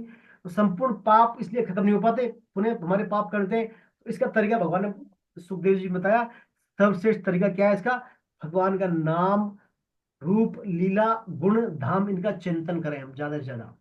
भगवान के नाम का चिंतन करें, भगवान के गुणों का चिंतन करें, भगवान के नाम का, लीला का, धाम का चिंतन करेंगे बार बार। तो इससे क्या होगा, हमारा जो अंदर जन्म जन्मांतरों की हमारे जो विवेक पर कलमश छाया हुआ है, धूल जमी हुई है हमारे चेतन और दर्पण पर, वो धूल छट जाएगी। फिर जब धूल छट जाएगी हमारी भगवान नाम से, तो स्वतः ही फिर हमारी जो प्रवृत्ति है वो काम करने की, वो पाप करने की प्रवृत्ति खत्म हो जाएगी।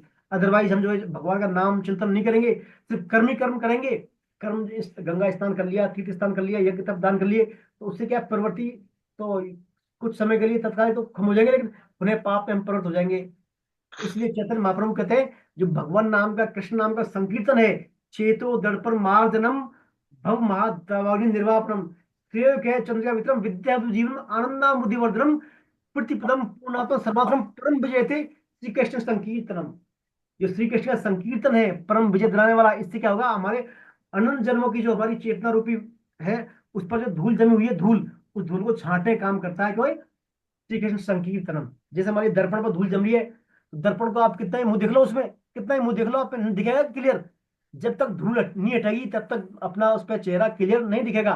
तो ऐसे जब तक हमारे विवेक से, अंतःकरण से कलमस्ता रूपी धूल नहीं हटेगी भगवान नाम के द्वारा, तब तक कितने हम कर्म कर लें कोई फायदा होने वाला है नहीं, पुनः प्रवृत्ति वहीं लग जाएंगे हम। तो ये बात आती है, भगवान का नाम का हम अधिक से अधिक स्मरण करें, भगवान की लीलाओं का उच्चारण करें, भगवान के धाम का, इनका सबका करेंगे, तो इससे हमारे जो है कलमस्ता, विवेक की जो कलमस्ता है वो क्या धीरे धीरे साफ हो जाएगी, और हमारा भगवान नाम में हमारा चित्त मन लग जाएगा। ये इसमें और बात आती है।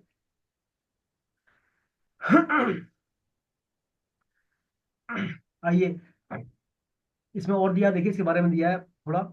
श्री कृष्ण आनंद घन है, उनमें क्रोध द्वेष का नामोनिशान नहीं है, उनके द्वारा भेजी गई प्रतिकूल और अनुकूल परिस्थिति को मानव मात्र का कृपा विधान ही है वो परिस्थिति। जैसे पृथ्वी का लेना भी देना होता है, पृथ्वी का लेना भी देना ही है आपको। जैसे पृथ्वी में कोई बीज बोते हैं ना, तो कितना गुना मिलता है हमारे को, तो पृथ्वी का लेना भी देना ही है। ऐसे ही भगवान द्वारा भेजी गई हर प्रतिकूल परिस्थिति हो या अनुकूल परिस्थिति हो, उसमें न्याय और दया दोनों सम्मिलित रहती है, न्याय और दया दोनों सम्मिलित होती है। जैसे माता पिता गुरु आदि के द्वारा को ताड़ना मिलती है, तो बालक का उसमें कल्याण ही होता है, बालक का उसमें कल्याण ही होता है। जैसे माँ की कृपा बच्चे की गुण योग्यता सुंदरता इसको देखकर नहीं होती, बस कृपा होती है बेवजह अहेतु की। ऐसे ही भगवान की कृपा हर परिस्थिति में हर व्यक्ति पर है। वो भगवान हमारे पापों पर दृष्टि नहीं डालते, अपितु हमारे कल्याण की तरफ कर देते हैं। तो भगवान की कृपा से हमारा काम चल रहा है। यदि भगवान हमारे पापों पर दृष्टि डाले ना, तो हमारा फिर निर्वाह मुश्किल हो जाए। तो भगवान क्या है, एक बार पापों पर दृष्टि नहीं डालते अपने पर, सिर्फ भगवान की कृपा का प्रकट करते हो। अब हम चाहे इसे माने या नहीं माने, है तो भगवान की कृपा। वो उस सब कृपा के जो भी हमें अनुकूलता आ रही है जीवन में, उसके सोर्स तो आखिरकार भगवान ही है। सोर्स कौन है उसके, अंतिम सोर्स, सोर्स भगवान ही है उसके। जैसे हम इसमें अपनी पुस्तक में उदाहरण, नल का उदाहरण दिया है, टोटी का। अपने ये पानी कहाँ से आ रहा है, नल की टोटी से आ रहा है, टोटी कहाँ से, पाइप से आ रहा है, पाइप से टंकी से आ रहा है, टंकी में कहाँ से आ रहा है, बोरवेल से आ रहा है, वहां से आगे से आ रहा है, अंततः समुद्र से आ रहा है, समुद्र कहाँ से, परमात्मा। तो मूल सोर्स कौन हो गए, परमात्मा। अब उसको समझ समझ फिर कोई समझता है नल से पानी आ रहा है, कोई समझता है परमात्मा द्वारा प्रति पानी है। बस हमारी ये सोच का फर्क है।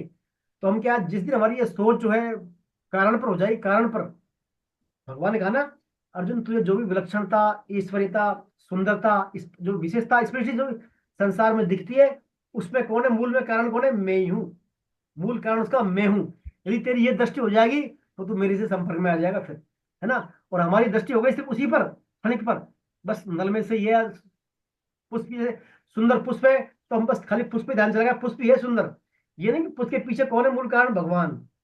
भगवान यही कहना चाह रहे हैं, दृष्टि हमारी यदि चेंज हो जाएगी भगवान के प्रति, अर्थात भगवान की कृपा का प्राकट का अनुभव होने लग जाएगा, तो फिर भगवान की कृपा हमें निरंतर वर्तमान क्षण से बढ़ने वाली कृपा का अनुभूति होने लग जाएगी। ये इस श्लोक में बात बताई। अब भगवान कहते हैं ये आसुरी प्रवृत्ति आती क्यों है, क्यों वक्त भगवान कह रहे हैं इतना इनको भयंकर घोर नरकों में गिराता हूँ, और ये मेरे से द्वेष करते हैं, इतना इतना बता रहे हैं, आखिर क्यों करते हैं फिर, ये क्यों आती है लोगों में। भाई सब मेरे अंश है, सब ममे मांसो जीव, सब मेरे जी अंश है, फिर कुछ लोग क्यों करते हैं ऐसा है, पाप क्यों कर बैठते हैं वो अपना करते करते। तो आपको ध्यान है तीसरा अध्याय प्रातः पढ़ने 3.34 में अर्जुन ने भगवान से पूछा था, भगवान मनुष्य नहीं चाहते हुए भी पाप कर्म क्यों करता है, फिर मनुष्य ने चाहते हुए भी पाप कर्म क्यों करता है। तो भगवान ने क्या बताया था, याद है आपको, कुछ बताएंगे कुछ, तीसरे अध्याय में प्रातः पढ़ने भगवान ने बोला था, अर्जुन आप ठीक कह रहे हो, मनुष्य नहीं चाहते काम, लेकिन मनुष्य इसके पाप करने में मूल कारण है कामना। मूल कारण क्या है, कामना। इस कामना को तू अपने आप मार डाल, मूल कारण है कामना पाप करने में। तो वही बात भगवान दूसरे एंगल से बताएंगे कि ये आसुरी प्रति लोगों में क्यों आती है। श्लोक नंबर 21 और 22, 21 और 22 कौन पढ़ेंगे? श्लोक नंबर 21 और 22 सुखबीर सर पढ़ेंगे आप श्लोक नंबर 21? सर। पढ़े आप सर। 21। 21 पढ़े, 21 नंबर आप। त्रिविधम नरकस्येदम द्वारम नासन्मात्मनः कामः क्रोधस तथा लोभस तस्मातेतत् त्रयम् त्यजेत। एतैर्विमुक्तः कौन्तेय तमोद्वारस्य त्रिभिर्नरः आचरत्यात्मनः श्रेयस ततो याति पराम गतिम्। बहुत सुंदर। तो देखिए भगवान क्या कह रहे हैं? त्रिविधन नरकस्येदम द्वारा नासन मात्मने, मतलब नाश, अपने जो पतन के 3 दरवाजे हैं, काम क्रोध लोभ। काम क्रोध और लोभ, 3 प्राय नरक के दरवाजे हैं ये। काम क्रोध और लोभ, ये जीवात्मा का पतन करने वाले हैं। इन तीनों का त्याग कर देना चाहिए। तस्माद् एतत् त्रयं त्यजेत। इन तीनों का, इनका काम का, क्रोध का और लोभ का। हे कुंती नंदन, इन नरक के 3 दरवाजों से जो रहित मनुष्य है, वो अपने कल्याण का आचरण करता हुआ है और वह मेरी परम गति को, मुझे जो है परम गति को प्राप्त हो जाता है इनसे रहित। जिसने काम क्रोध और लोभ का त्याग कर दिया वो तो परमात्मा को प्राप्त हो जाता है। लेकिन जो काम क्रोध और लोभ के वशीभूत है, वो क्या है? नरकों में पतन जाता है। का, पतन के मार्ग पर है वो पतन के। देखिए काम क्रोध और लोभ, इनके मूल में तो क्या है? मूल में एक चीज है, काम। काम से सब आता है। यदि आपके अंदर कामना आ रही है, तो कामना यदि आपकी पूरी हो गई तो क्या आएगा फिर? लोभ आएगा, लोभ। आपको मान लीजिए 10 लाख रुपए मिल गए, तो और आने चाहिए भाई, 10 लाख रुपए और आने चाहिए, ऐसा लोभ आएगा। तो कामना पूरी हुई तो लोभ आएगा। और यदि कामना पूरी नहीं हुई आपकी, तो फिर क्रोध आएगा आपको। तो क्या आएगा? क्रोध। तो बेसिकली क्रोध और लोभ कामना पर टिके हुए हैं। कामना के छोटे भाई हैं क्रोध और लोभ। मेन क्या है? प्रमुख शत्रु कौन है? कामना। तो जो कामनाओं के वश, तभी तो भगवान 3.सत्याम 3.37 शायद कहा था, कामना ही क्या है? मूल कारण है पाप करने का। कामना के कारण ही सभी पाप। देखिए व्यक्ति क्या करता है? व्यक्ति व्यक्ति जो है पाप कर्म करता है अपने अज्ञान के कारण नहीं करता। किस कारण करता है? अपनी कामनाओं के कारण। ये नहीं कि उसको जानकारी नहीं है तो पाप कर्म कर रहा है, जानकारी को नहीं, मतलब उसमें उसकी कामनाओं की, उसके अंदर कामना पहला पाल रखी है, उन कामनाओं की तृप्ति के लिए वो पाप कर्म, निश्चित कर्म कर बैठता है वो। तो बेसिक मूल है इसमें सब में दोष का, कामना का। तो यहाँ पर देखिए इसे बताया आपकी पुस्तक में, भोग की इच्छा को लेकर, भोग की इच्छा को लेकर और काम संग्रह की इच्छा को लेकर। भोग की इच्छा को लेकर तो काम है। भोग ना मतलब किसी वस्तु, वस्ती, किसी व्यक्ति, वस्तु, या किसी वस्तु, व्यक्ति या घटना, इससे सुख लेने का नाम क्या है? भोग। भोग किसे बोलते हैं? किसी वस्तु से, किसी व्यक्ति से, किसी घटना से हम सुख लेना चाहते हैं, तो भोग है। और वो हमारा भोग निरंतर बना रहे, उस भोग में कमी ना आए, उसके लिए हम संग्रह करते हैं। फिर इसका अर्थ का, ये संग्रह कर लेंगे तो इसे व्यक्ति भी मिल जाएंगे हमारे को, वस्तु भी मिल जाएगी, और कोई इवेंट जो करवाना वो भी करवा देंगे। तो उस भोग की तृप्ति के लिए भी संग्रह वाला भाव करता है व्यक्ति, है ना। तो यह बताया भोग की इच्छा को लेकर काम, और संग्रह की इच्छा को लेकर क्या? लोभ होता है ना। इन दोनों में क्या बाधा करने पर क्या था? क्रोध आता है। तो काम क्रोध और लोभ, ये तीनों क्या है? बेसिकली नरक के दरवाजे हैं। लेकिन इनमें भी काम मूल है। मूल क्या है? काम। लोभ और क्रोध के छोटे भाई हैं। आसुरी संपत्ति के वर्णन में भगवान ने ज्यादा बार, 9 बार काम का उपयोग किया आपके इस अध्याय में। 9 बार काम काम बोले भगवान। काम मात्सर्य दुष्पूरन, है ना, कामना क्रोध लोभ, बार बार काम। तो काम सबसे बड़ा दुश्मन है इसमें। स्पष्ट है कि अध्यात्म मार्ग में कंचन या कनक और कामनी। कनक मानी क्या होता है? सोना। कंच में दो दो चीजें हैं महत्वपूर्ण, आदमी को अपने पद से भ्रमित करती है, कंचन और कामनी। कंचन मानी सोना, और कामनी मानी सुंदर स्त्री। आप देखिए इतिहास में, देखिए भारतीय इतिहास में बड़े बड़े जो राजे महाराजे थे, कंचन कामनी के चक्कर में आके वो बर्बाद हो बैठे। वो कंचन और कामनी, कंचन मीन सोना या राज्य, राज्य सुख, भूमि सुख, ये सब कंचन उसमें आते हैं। और कामनी यानी सुंदर स्त्री के लिए लड़ाई। तो कंचन और कामनी दो, कामना के मूल में दो है, कंचन कामनी, या तो कंचन ही कामना है अंदर, या कामनी कामना। तो कंचन और कामनी इसमें मुख्य बात है। एक दिन का काम, एक दिन में काम का जय नहीं होता था। जैसे इसमें एक उदाहरण आता है, देखिए जैसे होता है ना, आपने सांप और नेवला, नेवला होता है ना सांप का शत्रु नेवला। तो नेवले सांप में लड़ाई होती है ना, बार बार लड़ते हैं दोनों, कभी नेवला ऊपर, कभी सांप ऊपर, कभी नेवला नीचे, कभी सांप नीचे, लड़ते हैं बार बार। और जब क्या काफी देर होती है तो नेवला क्या छोड़ के भाग जाता है। फिर नेवला क्या आता है, छोड़ के भाग जाता है, बिल में घुस जाता है वो। फिर थोड़ी देर बाद फिर नेवला आता है, फिर लड़ता है सांप से, वो लड़ाई करता है, ऊपर नीचे लड़ते हैं। फिर नेवला क्या है, फिर छोड़ के भाग जाता है थोड़ी देर बाद। फिर 2 मिनट बाद फिर नेवला आता है लड़ने के लिए। ऐसे बार बार नेवला आता है और अंततः नेवला उस सांप को मार देता है। अब नेवला क्यों जाता है बार बार? नेवला क्या अपने बिल में ही रहती है, जड़ी उसके पास खास जड़ी बूटी रहती है, वनस्पति, उसे सूंघता है वो, उसको सूंघ के आ जाता है वो। उस सूंघने से क्या है, वो रिचार्ज होता है। फिर नेवला रिचार्ज होता है, वो रिचार्ज होकर फिर आता है, फिर लड़ता है, फिर खत्म होता है, फिर वापस जाता है रिचार्ज होने, तो सूंघ के आ जाता है वो। ऐसे ही जो कामना रूपी शत्रु हमारे अंदर है, तो इस कामना रूपी शत्रु का सबसे बड़ा जो है अपना दुश्मन है, इसका एक इलाज है, भगवान नाम। भगवान नाम, जितना ज्यादा भगवान नाम लेंगे आप, उतना ही जो है जल्दी हम कामना के रूपी, जो कामना रूपी हमारे अंदर जो है दुख कलमश है, कामना रूपी कलमश, इससे हम क्या है, क्षणिक रूप से क्रमशः रूप से हम जो है निजात पा सकते हैं। जितना ज्यादा भगवान नाम होगा उतना, भगवान नाम का आश्रय और कोई इसका रास्ता है नहीं कामनाओं का। कामना किसी की पूरी कभी हुई नहीं। कामनाओं बस ये, कामनाओं आपको नियमित रहे, अपन संयमित रहे, कामनाओं को पैदा ही नहीं होने दे बस। भाई कामना तो क्या है, उसकी तरह है, जंगल में लगी आग की तरह दावानल, फैलती जाती है, एक बार पूरी हुई फैलेगी फैलेगी, कभी बुझने वाली नहीं है। कामना का मूल है बस भगवान नाम का आश्रय लें हम। देखिए होता क्या है, हमारे अंदर जो साधन करते हैं हम, 2 साधन करते हैं, एक तो है विधेयात्मक साधन साधन, एक निषेधात्मक साधन। हमारा जनरली ध्यान रहता है विधेयात्मक साधन पर। विधेयात्मक साधन से तात्पर्य है हम क्या अच्छी चीजों को एक्वायर करते हैं। भाई जैसे हमने भगवान नाम का जप की कर ली, शास्त्र पढ़ने कर लिया, सत्संग कर रहे हैं, इन पर फोकस रहता है। लेकिन हमारे अंदर जो बुराइयां है ना, उनको हम कभी ध्यान नहीं देते, इग्नोर करते हैं बुराइयों को हम इग्नोर करते हैं। तो उससे होता क्या है, साधन भी हमारा चल रहा है और बुराई भी पनप रही है, तो हमको लाभ जो यथोचित लाभ मिलना चाहिए ना, वो लाभ हमें नहीं मिल पाता, क्योंकि हमारी शैली गलत है।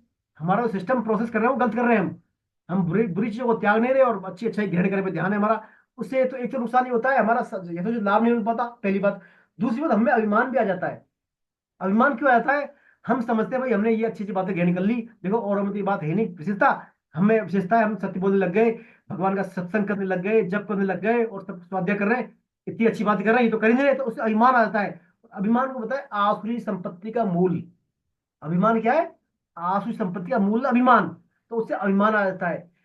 सही प्रोसेस जो बताते हैं इसका, सही प्रोसेस ये है इसका, हमें क्या है, निषेधात्मक साधन अपनाना है। निषेधात्मक मतलब हमें बुराइयों को त्याग पर ध्यान देना, बुराइयों को त्याग पर ध्यान देना है। बुराई हम त्याग देंगे तो अच्छा ही तुम्हारा स्वतः ही है। भाई हर व्यक्ति में दैवी गुण संपत्ति है, आसुरी संपत्ति हर व्यक्ति में है। जो 26 गुण जो है वो है सभी व्यक्तियों में, और आसुरी वाले 6 गुण है वो भी हैं। अब हम क्या करते हैं, उन दैवी गुणों को ग्रहण करने में लगते हैं, दैवी गुणों को ग्रहण करने में। भाई जैसे अहिंसा, सत्यम, अक्रोधस, दया, भूतेश पुरोक्तम, है ना, सत्य अहिंसा, इनको। लेकिन जो दम्भ दर्प अभिमान क्रोध है, इन पर ध्यान देते नहीं है। इसलिए क्या प्रॉपर होना नहीं चाहिए। जैसे इसमें एक उदाहरण बताऊं आपको, जैसे मान लीजिए हमारे पास एक चावल का कट्टा है, उसमें 50 किलो चावल है मान लीजिए। कितने का चावल है, 50 किलो। अब उन चावल में क्या है, 1 किलो कंकर भी है उसमें। क्या है, 1 किलो कंकर। अब हमें चावल का यूज करना है, उसका यूज करना है, उसमें क्या करना होगा, चावलों को साफ करना होगा। तो हम उस चावलों में से या तो 1 किलो कंकरों को बीन लो, या 49 किलो चावलों को छांट लो। या तो अच्छाई जो है उसमें चावल अच्छे, अच्छाइयों को लो आप 49 किलो उनका लो, या 1 किलो जो बुराई है कंकड़ उन निकाल दो। आसान क्या है, बुराई निकालना। भाई कंकड़ निकाल दे 1 किलो, तो चावल स्वतः ही शुद्ध चावल बचे 49 किलो। तो ये क्या हुआ, ये ऐसे हुआ, हम हमारे अंदर बुराइयों को निकाल देंगे ना, कुछ बुराइयां 6 बुराइयां हैं, इनको निकाल देंगे तो अच्छाइयां स्वतः हमारे में है। हमें अच्छाइयां ग्रहण करने की जरूरत नहीं है। अच्छाइयां हमारे अंदर स्वतः ही भगवान प्रदत्त है, क्योंकि हम भगवान के अंश हैं। भगवान के हम अंश हैं, साक्षात जीव के, उसके बमे मानसो जीव लोग भगवान के साक्षात अंश हैं, उस परमात्मा के सब अच्छाई हमारे में है। जो भगवान में अच्छाई हमारे में भी है वो। लेकिन हम क्या करते हैं, उनकी तरफ ध्यान ना देकर बस बुराइयों को ध्यान और ग्रहण कर रहे हैं। ऐसे करके हमारा समय निकाल देते हैं, हमारा हमारा बर्बाद होता है समय, और हम जो हमारा यथोचित लाभ होता है वो नहीं हो पाता, वो हमारे जीवन में परिवर्तन नहीं आ पाता। तो हमें क्या करना है, हमारे अंदर बुराइयां हैं उनको बस ढूंढ के निकालना है, बुराइयों को। 6 जो बुराइयां मेनली दम्भ दर्प अभिमान क्रोध और पौरुष और एव से। दम्भ दर्प अभिमान क्रोध और अविवेक का होना और कठोरता, इन 6 जो आसुरी प्रवृत्तियां हैं, इनको निकालना है बस। इस पर ध्यान देना हमें को। ये नहीं अच्छाइयां ग्रहण करें, अच्छाइयां आप में शुद्ध हैं, जैसे बुराई हटेंगी अच्छाइयां आप में स्वतः ही अपने आप प्रस्फुटित होने लग जाएंगी आप में, है ना। तो हमें क्या है, ये ध्यान रखना है हमारे साधन में, बुराइयों की तरफ ध्यान देना है, बुराइयां उपयोग में नहीं लानी, उनको दूर करना है, तो अच्छाइयां स्वतः ही आ जाएंगी। ये थोड़ा इस पर और बात थी मेरे को ये लगी, ये आपके सामने और थोड़ा शेयर किए। और बाकी 3 जो है ये। दूसरी बात कामना, देखिए कामना का एक उदाहरण और दिया है इसमें। कामना देखिए बहुत बलवान है। कंचन और कामनी का जो मैंने बताया आपको,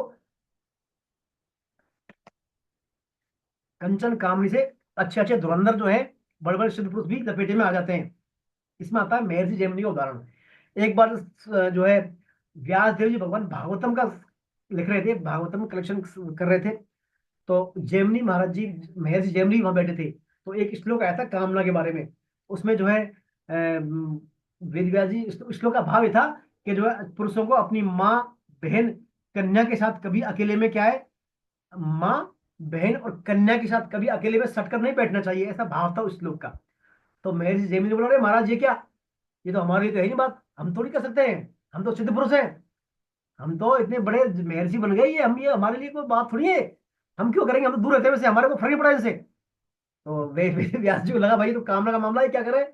तो फिर वेद व्यास जी ने कहा अच्छा ठीक है देखते हैं। तो फिर जो जैसे ठीक है, वेद व्यास जी ने ठीक है देखेंगे, इसको भी रखो इसको। तो फिर जैसे शाम हुई तो क्या, शाम को हुई, रात होना शुरू हुई। तो क्या है, महर्षि जैमिनी के जो आश्रम में एक युवती आती है, 16-17 साल की युवा अवस्था में रहती है युवती।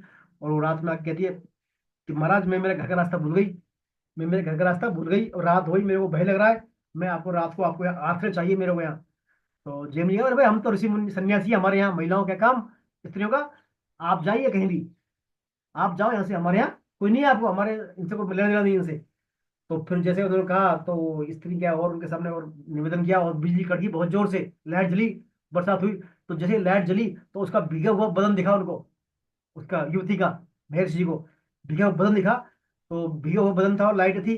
तो वो क्या है, चिंतन किया उस समय में, जेम महर्षि जेम ने, उसका चिंतन हो गया उसके अंदर। तो उन्होंने सोचा कोई बात नहीं, युवा अवस्था में कहाँ जाएगी, इसको अपने यहीं कर लेते हैं। तो उन्होंने ठीक है भैया, आप बेटी आप जो है यहीं रहिए, पास में मेरी झोपड़ी है, इसमें आप रात को यहीं आश्रय लो और सुबह होती है अपने चले जाना। बोल ठीक है महाराज, मैं चले जाऊँ, लेकिन आप ये ध्यान रखना रात में यहाँ जंगल है, कोई आए तो खोलना मत आप दरवाजा, चाहे मैं हूं तो भी तरह मत खोलना। ऐसा कह उनको वहां बैठा दिया। जैसे ही वो वहां चली गई, तो चूंकि जैमिनी जी के वो, मेरी जैमिनी के वो शरीर देखा उन्होंने बिजली में, तो उसका चिंतन हो गया शरीर में उनके, विषयों का चिंतन होने लग गया, उनको नींद नहीं आया मेरी जैमिनी को, बार बार उसके चिंतन में। बोले एक बार जाता हूँ उसके पास, कैसे क्या है। जैसे ही महर्षि जी उसके पास गए, खड़े होकर दरवाजा नॉक किया उनका, युवती का, युवती ने दरवाजा नहीं खोला, क्योंकि खुद ने मना की थी, उन्होंने चाहा मैं हूं तो मत खोलना। एक बार फिर, अरे भाई खोलो, मैं खुद हूँ, मैं जेमनी हूँ, मेरे जेमनी आओ खोलो एक बार। तो नहीं खोला। तो उनके अंदर विद्रोह और बढ़ गया कि भाई खोल क्यों नहीं, क्या कारण है इतना, मैं खुद कह रहा हूँ मेरे से नहीं खोल रही, मैंने तो इसको रखा है यहाँ पर। तो अब ऐसे अपने कुटिया माता को काटने का उपकरण लेके जाते हैं, ऊपर चढ़ गए उस पर, घास की रहती है झोपड़ी, उसको काट के घास काट के नीचे कूद जाते होते वो रात को। तो जैसे ही वो उस पर उतरते हैं, तो वहां देखिए महर्षि वेद व्यास खुद आसन लगा बैठे हैं, वहां पर भजन कर रहे हैं वहां, महर्षि वेद व्यास। तो उठते ही वो पड़ गए चरणों में गुरु जी के, महाराज माफ करो, बस माफ करो, गलती हो गई मेरे से। तो उन्होंने कहा था ना भाई हम तो सिद्ध लोग हैं, हमें कंचन कामनी का क्या, हम तो स्वतंत्र यंत्र है। तो महर्षि ने कहा भाई कामना ऐसा शत्रु है, इससे कामना कंचन कामनी ऐसा शत्रु है, इनसे बड़े बड़े तपस्वी सिद्धि भी असफल हो जाते हैं सामने, है ना। तो कामना जो है बड़ा भारी शत्रु है ये अपना। कामना चाहे स्त्री हो या पुरुष कोई भी हो, कामना एक बार जिसके घर कर लिया, कामना निवास कहाँ होता है, अपने प्राण 3 अध्याय में 4 में, कामना कहाँ निवास करती है, मन बुद्धि में, अपने मन में और बुद्धि में निवास, तो कामना का सूक्ष्म रूप से। तो कभी भी आपकी वो बोलवा सकती है कामना, जैसे आपको अनुकूलता मिली, जैसे आपने किसी, जिसके लोग होते हैं ना, तब मैं बात नहीं करता, लेकिन मैं काम नहीं करता हूँ, महिलाओं के पास नहीं जाता हूँ, इनसे बात नहीं करता हूँ, सन्यासी हूँ ऐसे कहते हैं, लेकिन वो बातें होती है जब सुनते हैं गौर से वो अंदर अंदर, है ना। तो वो क्या है, उनके अंदर सूक्ष्म वासना बैठी होती है, उनकी उनको बोलते हैं रस बुद्धि। भले उनकी इंद्रियां न्यूट्रल हो गई हो, 5 इंद्रियां काम नहीं करी हो, लेकिन जो रस है ना, इंद्रियों रस, विषय और रस, वो बरकरार रहता है, विषयों का रस बरकरार रहता है। तो ऐसे उससे हमें क्या बचना है, ये क्या मिथ्या आचरण कहलाता है, अपने 30 अध्याय में पढ़ चुके विस्तार है इस बारे में। तो हमें क्या करना है, हमारी बुद्धि को जो है एक लक्ष्य वाली रखना है, इसके लिए बुद्धि में एक उद्देश्य हो। बुद्धि में कहते हैं जब एक उद्देश्य होता है तो व्यक्ति की चाल ढाल चलन चरित्र सब बदल जाता है। फिर उद्देश्य, उसके प्रति यदि उद्देश्य दृढ़ता हो, जैसे जैसे मान लीजिए स्वामी जी उदाहरण देते हैं, कई बार जैसे होता है दूल्हा, होता है दूल्हा दुल्हन, दुल्हन की जब शादी होती है या दूल्हे की शादी होती है, तो दुल्हन जब वरमाला पहनाने जाती है या दूल्हा जाता है, तो बड़े धीरे धीरे चलते हैं वो, क्या चलते हैं, एक कदम बढ़ाएंगे, दूसरा कदम, तीसरा कदम, धीरे धीरे, क्यों भाई, अपनी नॉर्मल स्वाभाविक चाल नहीं चलते वो, क्योंकि उनको पता है कि वो दुल्हन है या दूल्हा है, पता है उसको, उसका उद्देश्य पता है उसको, क्या है, मैं दूल्हा हूं तो मुझे दूल्हे की तरह व्यवहार करना है, या मैं दुल्हन हूं तो मुझे दूल्हे की तरह व्यवहार करना है।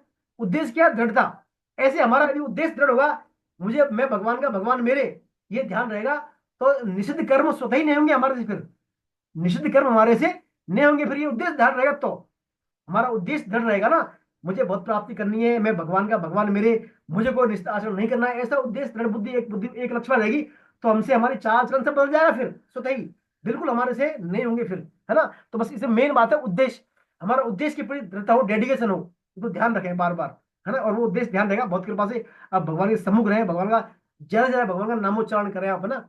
ये बात इस श्लोक में और आती है कामना के बारे में ना, तो कामना बड़ी वैरी शत्रु है, भगवान ने बार बार कहा अर्जुन तू खुद सौम्य, देखिए कामना क्या होती है, शरीर इंद्रियां, शरीर से सबसे पहले शरीर अपना, फिर आती है इंद्रियां, इंद्रियों मन आता है, इंद्रियों ऊपर, मन से ऊपर बुद्धि, है ना, बुद्धि से ऊपर आता है अपना कौन सा, अहमता, विवेक, विवेक फिर अहमता, है ना। तो कामना का निवास कहाँ है, बुद्धि में, मन में, वहां बैठी है कामना।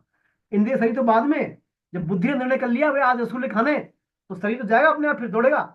तो बुद्धि और मन में होता है निर्णय कामना के बारे में, और बुद्धि निर्णय का जो, बुद्धि में जो मन निर्णय करते हैं कामना का, इनके ऊपर हमारा विवेक, विवेक उसके ऊपर हमारी अहमता। उद्देश्य का क्या होता है, स्वयं अपने आप में होता है उद्देश्य हमारी अहमता में, कि मैं भगवान का भगवान मेरे, तो अहमता बैठा ऊपर, फिर उद्देश्य बैठा, तो उससे नीचे फिर आएगा विवेक, फिर आगे बुद्धि, फिर मन। तो फिर जो है ये कामना फिर इतना नहीं कर पाएगी, यदि आपका उद्देश्य दृढ़ हो गया ना, कामना फिर एक्टिव नहीं होगी फिर आपकी, है ना। तो ये इसमें बात हो रहा है। चलिए आगे चलते हैं अपन। ठीक है, तो ये बात कामना हुई। अब दूसरा श्लोक था, श्लोक नंबर 22 था, एतर विमुक्त कौन्तेय तमो द्वारा स्थिर नरे आचरित श्रेयसे यतो यत् पराम गति, जो इन काम क्रोध और लोभ से जो मुक्त है, इनसे रहित होकर आचरण कर रहा है, उसको परम गति मिल जाती है, परम शांति। इसके काम और क्रोध से रहित होकर जो आचरण करता है अपने कल्याण के लिए, उसको क्या परम गति मिल जाती है। तो जो तमोद्वार का जो है, तीन ये है, इनसे रहित होकर जो तो इसमें भगवान बता रहे हैं, देखिए यदि हम ये समझेंगे ना कि, देखिए पढ़ लेते हैं थोड़ा, इस बार एक बार से पढ़े आप, आइए अपने पुस्तक में देखें आप, इसमें लिखा है काम क्रोध लोभ को यहाँ तमोद्वार कहा है। तमो नाम, तम नाम अंधकार का है, तम नाम अंधकार का है, जो अज्ञान से उत्पन्न होता है। गीता में दृढ़ निश्चय व्यवसायत्म बुद्धि की बहुत महिमा है, अतः इनको दूर करने के लिए सबसे पहले काम क्रोध लोभ से रहित होने का उद्देश्य बनाए। किसका, काम क्रोध और लोभ से रहित होने का उद्देश्य बनाए। जब तक इन तीनों से रहित होने का दृढ़ लक्ष्य नहीं बनाएंगे, तब तक मन बुद्धि इंद्रियों का विचलन होता ही रहेगा, मन बुद्धि इंद्रियों का विचलन होता ही रहेगा।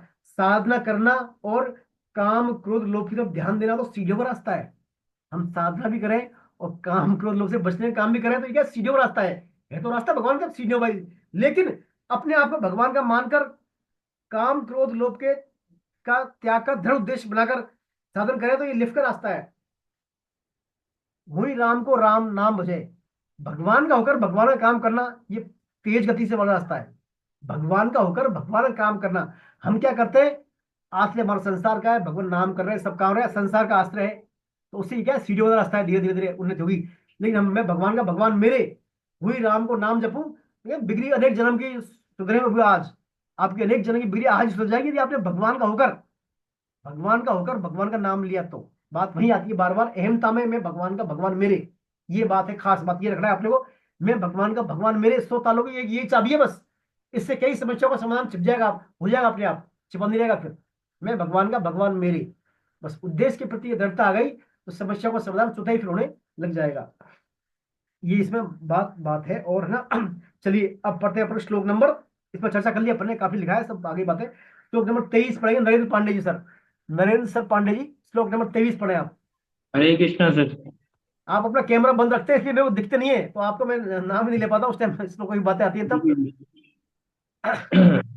या शास्त्र विधि मुत्सृज्य वर्तते कामकारता नासा सिद्धिमवाप्नोति न सुखम न पराम गतिम तस्माच् शास्त्रं प्रमाणेते प्रमाणं ते कार्य व्यवस्थितो ज्ञात्वा शास्त्र विधानोक्तम कर्म कर्तुमिहार्हसि। अब देखिए भगवान तरीके बताए, तरीके इसमें, तरीके क्या बता रहे हैं, दोनों को बताए, फल ही बता रहे हैं, तरीके बता रहे हैं, कह रहे हैं जो मनुष्य शास्त्र विधि को छोड़कर अपनी इच्छा से मनमाना आचरण करता है, शास्त्र विधि को छोड़कर अपनी इच्छा से जो मनमाना आचरण करता है, वह ना सिद्धि को, ना परम गति को, ना तो सुख को, ना शांति को, ना परम गति को प्राप्त, ना तो इस श्लोक में ना उस श्लोक में उसका कल्याण नहीं होता। किसका? मनमाना आचरण करने वाले का। मनमानी करता है वो बस अपने हिसाब से ही, ना शास्त्र की बात मानता, ना संतों की बात मानता, ना भगवान की बात मानता। वो अपने मनमाने आचरण करने वालों क्या होता है, ना तो ये लोक में सुखी, ना उस लोक में सुखी। और अब भगवान कहते हैं, अब अर्जुन तेरे लिए क्या है? तेरे लिए कर्तव्य एक कर्तव्य की व्यवस्था में शास्त्र ही प्रमाण है। तेरे लिए कर्तव्य एक कर्तव्य, यानी कि कंफ्यूज जब हो भाई क्या करूं क्या नहीं करूं मैं, उस अवस्था में शास्त्र ही प्रमाण है। ऐसा जानकर तू इस श्लोक में शास्त्र विधि से नियत कर्म करने योग्य है, अर्थात तुझे शास्त्र के अनुसार कर्तव्य कर्म करने चाहिए। ये बात बताता है इसमें भगवान। क्या करना है? पहली बात तो मनमाना आचरण करेंगे हम शास्त्र के विरुद्ध, तो हमारा ये लोग भी दुखी और वो लोग भी दुखी दुखे। ठीक है, मनमाना आचरण नहीं करना है। हम क्या करते हैं आजकल, देखिए सब मनमाने आचरण तो हो रहा है, सब मनमानी कर ले अपने हिसाब से ही। करना क्या कर क्या बैठते हैं अपन अपने स्वार्थ के कारण, अपना कहीं अपना उसमें अहंकार पुष्ट हो रहा हो, अपनी अपना मत समर्थन हो रहा हो कहीं उसमें, तो वो मनमाना आचरण कहलाता है। तो हमें वही आचरण करना है क्या? शास्त्र अनुसार। जो शास्त्र में भगवान ने बता दिया, शास्त्र में बता दिया, संतों ने बता दिया, महापुरुषों ने बता दिया, वही हमें कर्तव्य कर्म करना है। दूसरी बात, जो आचरण महापुरुष कर गए पहले, वो भी हमारे लिए प्रेरणादायी है। जैसे आप देखते हैं ना, एक ये लॉयर होते हैं, लॉयर सुप्रीम कोर्ट के, हाई कोर्ट के, इनके वो होती है रूम में जो बड़ी बड़ी पुस्तक रहती है, बड़ी बड़ी पुस्तक रहती है ना, बड़ी बड़ी, वो क्या है? वो सब क्या होता है? निर्णय होते हैं, कोर्ट के निर्णय। 2014 के निर्णय, ये 15 के निर्णय, 16 के निर्णय, 17 के निर्णय। तो वो निर्णय उनके लिए वजीर बन जाता है, वजीर। मतलब एक प्रकार से वो प्रूफ कि सर आपने उस साल में इसमें ये निर्णय दिया, आपने क्या दिया? ये निर्णय दिया, तो इसके ये भी ऐसा केस है, इसका ये निर्णय दिया जाए। तो वकील क्या करते हैं, उस जो पुराने निर्णय हैं उनके आधार पे पिटीशन जो दायर करवाते हैं याचिकार्थी, वो लगाते हैं कि आपने सन इतने इतने में ये केस था ऐसा ही, इस पर ये निर्णय दिया था और अब ये केस ऐसा है ना। तो वो क्या है, अब वो क्या हो गया? शास्त्रों के आधार पर हो गया ना, पुराने परंपरा के आधार पर निर्णय देते हैं। अब देखिए एक बात और आती है इसमें, ये बताओ ठीक है। जैसे मान लीजिए ऐसे भगवान के बारे में है। अब देखिए जैसे मान लीजिए आप पढ़ते हैं गोपी गीत, कोई भी स्तुति, जैसे भीष्म स्तुति, भीष्म ने की है स्तुति, अरे विश्वामित्र ने स्तुति की है भगवान की, ब्रह्मा जी ने की है, वाल्मीकि जी ने की है, तुलसीदास जी, नारद, जिन जिन भगवान संत महापुरुष भगवान की स्तुति की है, वो स्तुति यदि हम पढ़ लें, वो स्तुति हम पढ़ लें, तो हमें भी वही फल मिलेगा जो उनको मिला था। हमें भी वही फल मिलेगा जो उनको मिला था। जैसे मान लीजिए ब्रह्मा जी की स्तुति है, ब्रह्म संहिता, अरे ब्रह्म संहिता, ईश्वर परम कृष्ण सत्यान अनादि आदि गोविंद सर्व कारण कारण में, ऐसे करके ब्रह्मा जी की स्तुति है। तो ऐसे नारद जी की भी है, हनुमान जी की भी है, क्या स्तुतियां है। तो भगवान की यदि डेली जो हम नियमित रूप से उन स्तुतियों को पढ़ेंगे, तो भगवान हमें वही फल देंगे जो उनको फल दिया है उन स्तुतियों के आधार पर। जैसे गोपी गीत है, यशोदा माता ने जो कौन सी स्तुति की, कुंती ने कौन सी, भागवत में आती है, कुंती ने कौन सी स्तुति की भगवान की, किन किन महापुरुष कौन कौन सी स्तुति की, पांडवों ने कौन सी, अर्जुन ने कौन सी भगवान की, आती 11वें अध्याय में आते हैं, पढ़ते हैं। स्वामी जी वहां ऋषिकेश में होता है, कीर्तन गदरी में चक्रम है ना, 11वें अध्याय में श्लोक है ना, अर्जुन के, अर्जुन भगवान की प्रार्थना होता है विश्वरूप की, अर्जुन भगवान की विश्वरूप प्रार्थना करते हैं ना। तो जो उनको जो फायदा हो, वो फायदा हमें भी होगा। जब संसार में जब ऐसा हो रहा है, तो वहां तो भगवान के अध्यात्म मामला क्यों नहीं होगा। तो हमें क्या है, एक तो महापुरुषों की स्तुति है, उनको सीरियस पढ़ना चाहिए ध्यानपूर्वक। बड़ी मत चमत्कारी होती है वो, जीवन में अपना ले कोई भी कुछ भी, जो भी एक दो तीन जो भी है, एक नियम बना ले, भगवान की स्तुति करें, भगवान की प्रार्थना करें। अरे सबसे अच्छी गीता है ना, गीता में स्तुति है अर्जुन की, वो पढ़े आप डेली, प्रार्थना में आती है सुबह नित्य स्तुति में। श्लोक आते हैं ना स्वामी रामसुदास जी के ऋषिकेश वाले, उसमें 11वें अध्याय के आते हैं पूरे श्लोक, 11वें के आते हैं, कुछ एक दो और आते हैं श्लोक, और चौथे अध्याय के 5 स्तुति वाले, 4.6 ये हृदय हृदय धर्मश वाले, ये अजोपी सर्वयात्मा, ये श्लोक डेली पढ़े आप। इनसे बड़ा चमत्कारी आपको आध्यात्मिक जीवन में बूस्ट मिलेगा इनसे आपको, क्योंकि शास्त्रों में प्रमाण है, ये प्रमाण है, प्रमाणिक की बात है ये। वैसी कहीं सी बात नहीं, लाल किताब आती है, लाल किताब पीली किताब मिलती है स्टेशनों पे, ये मतलब ये गुजरात, ऐसा कुछ नहीं है, प्रमाणिक बातें हैं, ऑथेंटिक बातें हैं, इनसे पहले प्रूफ हो चुका है सब। तो ये बात हम करेंगे, तो यही भगवान कह रहे हैं आपको, कर्तव्य एक कर्तव्य की स्थिति में शास्त्र ही प्रमाण है। जैसे कहते हैं ना, मणासन व्यक्ति को अक्षय ब्रह्म योग सुनाते हैं, 8वां अध्याय सुनाते हैं उसको, मणासन व्यक्ति को गीता का। तो कई बातें हैं, स्तुतियां, इनको भगवान की प्रमाणिक स्तुतियां हैं, ये प्रमाणिक स्तुतियां हैं। रामचरित मानस में कुछ चौपाइयां प्रमाणिक, उनको पढ़ सकते हैं अपन, इनको पढ़ सकते हैं, भागवतम की स्तुतियां इनको पढ़ सकते हैं। तो भगवान यही कह रहे हैं अर्जुन, तेरे लिए जब कर्तव्य एक कर्तव्य की स्थिति हो, तो शास्त्र ही प्रमाण है, शास्त्र ही प्रमाण। जैसा आजकल देखिए, आजकल यंगस्टर जो है मानते नहीं माता पिता की बातों को, अपनी मनमर्जी करते हैं, आना फिरना जाना, ऊपर में सब काम कर रहे हैं, बोल रहे हैं, कर रहे हैं, कुछ कुछ मान मर्यादा ही कुछ नहीं, खत्म, सब खत्म। तो वो क्या है? मनमाना आचरण, वो सब क्या है? शास्त्र के विरुद्ध मनमाना आचरण है सब वो। तो ऐसे मनमाने आचरण से हमें बचना है, यथासंभव प्रयास करना है। तो पढ़ लेते हैं इसमें, और कोई एक्स्ट्रा बात हो देख लेते हैं अपन। इसमें बताया देखिए, निषिद्ध आचरण जो है अज्ञान से नहीं अपितु कामना से होता है। निषिद्ध आचरण अज्ञान से नहीं अपितु कामना से होता है। जो लोग शास्त्र विधि यज्ञ तप दान तो करते हैं और जगत के लाभ के लिए अच्छे अच्छे काम भी करते हैं, लेकिन इन कार्यों को शास्त्र विधि की तरफ ध्यान न देकर मनमाने ढंग से करते हैं, अर्थात अपने मन के ही चलाए चलते हैं। इस प्रकार कार्य हमें मन बुद्धि का आग्रह में त्याग देना है, जो शास्त्रोक्त बात है वही करनी है। अब तुम्हें जो है अगला श्लोक जो है, तस्मात् शास्त्रम प्रमाणते कार्य कार्य वस्तु, अर्थात क्या करना है क्या नहीं करना, इसमें शास्त्र ही प्रमाण है। इसमें शास्त्र ही प्रमाण है। वैसे ही भगवान ने सभी शास्त्रों को, गीता को मैंने बताया ना कौन सा पाठ शास्त्र है, अध्याय 15 दिया था ना पुरुष, इससे पहले वाला श्लोक ऊर्ध्वमूलम शाखम वाला अध्याय, पुरुषोत्तम योग इति गुहितम शास्त्रम, वो शास्त्र था। शास्त्र मानी जिसके अंतर्गत जीव परमात्मा और संसार की बातें हों, वो शास्त्र कहलाता है कंप्लीटली। शास्त्र किसको बोलते हैं? जिसके अंतर्गत जीव परमात्मा और संसार की बातें हों। तो 15वें अध्याय में सभी बातें थी, जीव के बारे में था, संसार के बारे में और परमात्मा में। तो 15वां अध्याय शास्त्र था। इस पर गीता शास्त्र हो गई है। गीता क्या हुई? शास्त्र। तो हमें कर्तव्य कर्तव्य की अवस्था में शास्त्र को प्रमाण मान के कार्य करना है। वैसे पूरी गीता में क्या क्या है? धर्मम बोलते हैं इसको, धर्मम। धर्मम कैसे बोलते हैं? पहला अध्याय का पहला अक्षर और अंतिम अध्याय का अंतिम अक्षर। पहला अक्षर क्या है पहले श्लोक का? धर्म क्षेत्र कुरुक्षेत्र स्तंभित युसवे माम का पांडे चाव किम कुरु संजय। तो धर्म क्षेत्र धर्म आता है पहला। और अंतिम श्लोक क्या है? यत योगेश्वर कृष्णो यत पार्थो धंधो तत् शील विजय भूति धुआ नीतिमति मम। अंतिम शब्द मम आता है। तो धर्म और मम, अर्थात हमारे धर्म का पालन हो जाए। मेरे धर्म, मेरा क्या धर्म है उसका पालन हो जाए, मेरे कर्तव्य का पालन हो जाए, वो सब बातें हमें गीता सिखाती है। शास्त्र सिखाते हैं, शास्त्र प्रमाण है इसके। तो धर्मम की इसमें अवधारणा है।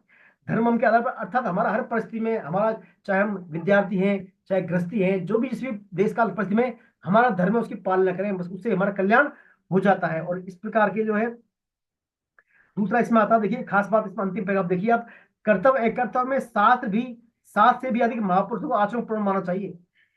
शास्त्र से भी अधिक महापुरुषों के आचरण को प्रमाण माना जाना चाहिए, ऐसा युधिष्ठिर महाराज कहते हैं। क्योंकि कलयुग में बुद्धि समझ और आयु सब कुछ अल्प है। कलयुग में बुद्धि समझ और आयु सब कुछ अल्प है। शास्त्रों को पढ़कर भी हम उनका भावार्थ और लक्ष्य ठीक से नहीं पकड़ पाते। प्रभु कृपा से भगवत तत्व ही त्रिमूर्ति अर्थात सेठ जी हमारे, कौन? सेठ जयदयाल गोंदका जी, भाई जी सेठ हनुमान प्रसाद पोद्दार जी और श्रद्धेय स्वामी रामचुकदास जी महाराज जी, तीनों ही त्रिमूर्ति प्रकट होकर हमारा मार्गदर्शन कर रहे हैं, हमें हमें गाइड कर रहे हैं। हमें इधर उधर झांकने की जरूरत भी नहीं है। इन महान संतों की कोई पुस्तक, कोई प्रवचन निखिल स्वर्ण ही, अर्थात पूरी तरह सोना है और खरा सोना हो, उसमें मिलावट की गुंजाइश है नहीं। अतः हम अपनी बुद्धि को ज्यादा इधर उधर न दौड़ाकर सिर्फ उनका ही अनुसरण करें तो भी हमारा कल्याण निश्चित है। गीता में शुभ कर्म करने या किन्हीं गुणों को धारण करने पर जोर नहीं है, अपितु आज्ञा पालन पर जोर है। सिर्फ आज्ञा पालन, हम भगवान की आज्ञा पालन कर ले तो भी हमारा कल्याण हो जाएगा। जैसे स्वामी जी कहते हैं कि बार पत्नी होती है ना, पत्नी, पतिव्रता पत्नी, पतिव्रता पत्नी का कल्याण सिर्फ पतिव्रता होने से हो जाता है उसका। यदि पति की आज्ञा का पालन कर ले, वो अपने पतिव्रता धर्म का पालन कर ले, सिर्फ पति की आज्ञा का पालन कर ले, उससे उसका कल्याण हो जाता है। भले पति उसका कैसा भी हो, पति का चाहे अधम योनि में हो, आश्रित प्रति हो, पति का कल्याण नहीं हो, लेकिन पत्नी का कल्याण अवश्य हो जाता है। क्योंकि पत्नी ने पति की आज्ञा का पालन किया है, जो एक प्रकार से भगवान की आज्ञा हुई। पर भगवान ने कहा है पतिव्रता पत्नी को पति की आज्ञा का पालन करना चाहिए, तो एक प्रकार से भगवान की आज्ञा का पालन हो गया। तो आज्ञा पालन से ही क्या है? कल्याण हो जाता है। तो समूची गीता आज्ञा पालन की बात करती है। अर्जुन कहाँ तो कह रहे हैं मैं युद्ध नहीं करूंगा, मेरे शरीर कहाँ पर है, ये हो रहा है वो हो रहा है, सब छोड़ के बैठ गए, ये मर जाएंगे, विधवा हो जाएंगे, पाप लगेगा, कुलघाती होंगे, नरक जाएंगे, दोस्त बहुत बातें दी अर्जुन ने। अंत में अर्जुन यही कहेंगे, भगवान अब जो कहेंगे वही काम करूंगा मैं, भगवान अब जो आप कहेंगे वही काम करूंगा। तो पूरा फोकस भगवत गीता का सिर्फ और सिर्फ आज्ञा पालन पर ही है। हम भगवान की आज्ञा का पालन करें बस। देखिए आज्ञा पालन बोलते हैं वाणी सेवा। क्या बोलते हैं इसको? वाणी सेवा। किसी भी महापुरुष की, संतों की, शास्त्रों की दो तरह से होती है, वाणी सेवा और वपु सेवा। वपु सेवा बोलते हैं शरीर की सेवा करना। आप शरीर के साक्षात फिजिकल शरीर के आप पैर दबा रहे हैं, शरीर को सुख पहुंचा रहे हैं, कैसे भी, वो शरीर की सेवा हो गई। लेकिन उससे ऊंचा दर्जा है वाणी सेवा। आप उनकी आज्ञा का पालन कर लेंगे तो बड़ा भारी मतलब सेवा हो जाएगी वो। जैसे आपके पिताजी हैं, पिताजी का ध्यान तो रख रहे हैं, आप उनको उठाना बैठाना, लेकिन वो कह रहे हैं, वो बात मान रहे उनकी कि बेटा ये करो, नहीं बात मानते नहीं, तो वो सेवा थोड़ी है फिर वो। तो महत्वपूर्ण है वाणी सेवा। ऐसे भगवान के समुद्र माने आध्यात्मिक मायनों में आप वाणी सेवा करें, आज्ञा पालन करें, तो सब काम आपके हो जाते हैं फिर। तो ये सब इसमें जो है मैं आपको संक्षेप में बताया देव आसुर संपत्ति विभाग योग, ये इसका है बातें खास खास। अब आपको इस बारे में कुछ कहना हो देवी संपदा के बारे में या आसुर संपदा के बारे में, कोई आपकी जिज्ञासा हो, प्रश्न हो, तो आप चर्चा कर लेते हैं। अभी अपन टाइम है आज, फिर नहीं आगे चलते हैं अपन।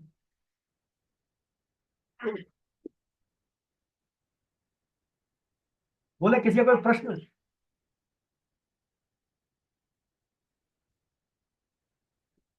सर सर पर ज्यादातर लोग तो आसुरी संपदा वाले ही हैं शायद, जहाँ तक। बिल्कुल 95+ आसुरी प्रवृत्ति वाले लोग हैं संसार में, नराधम बोलते हैं उनको, तो ज्यादातर। हाँ, मुश्किल से 1-8% ही कोई मिलेगा सर वो।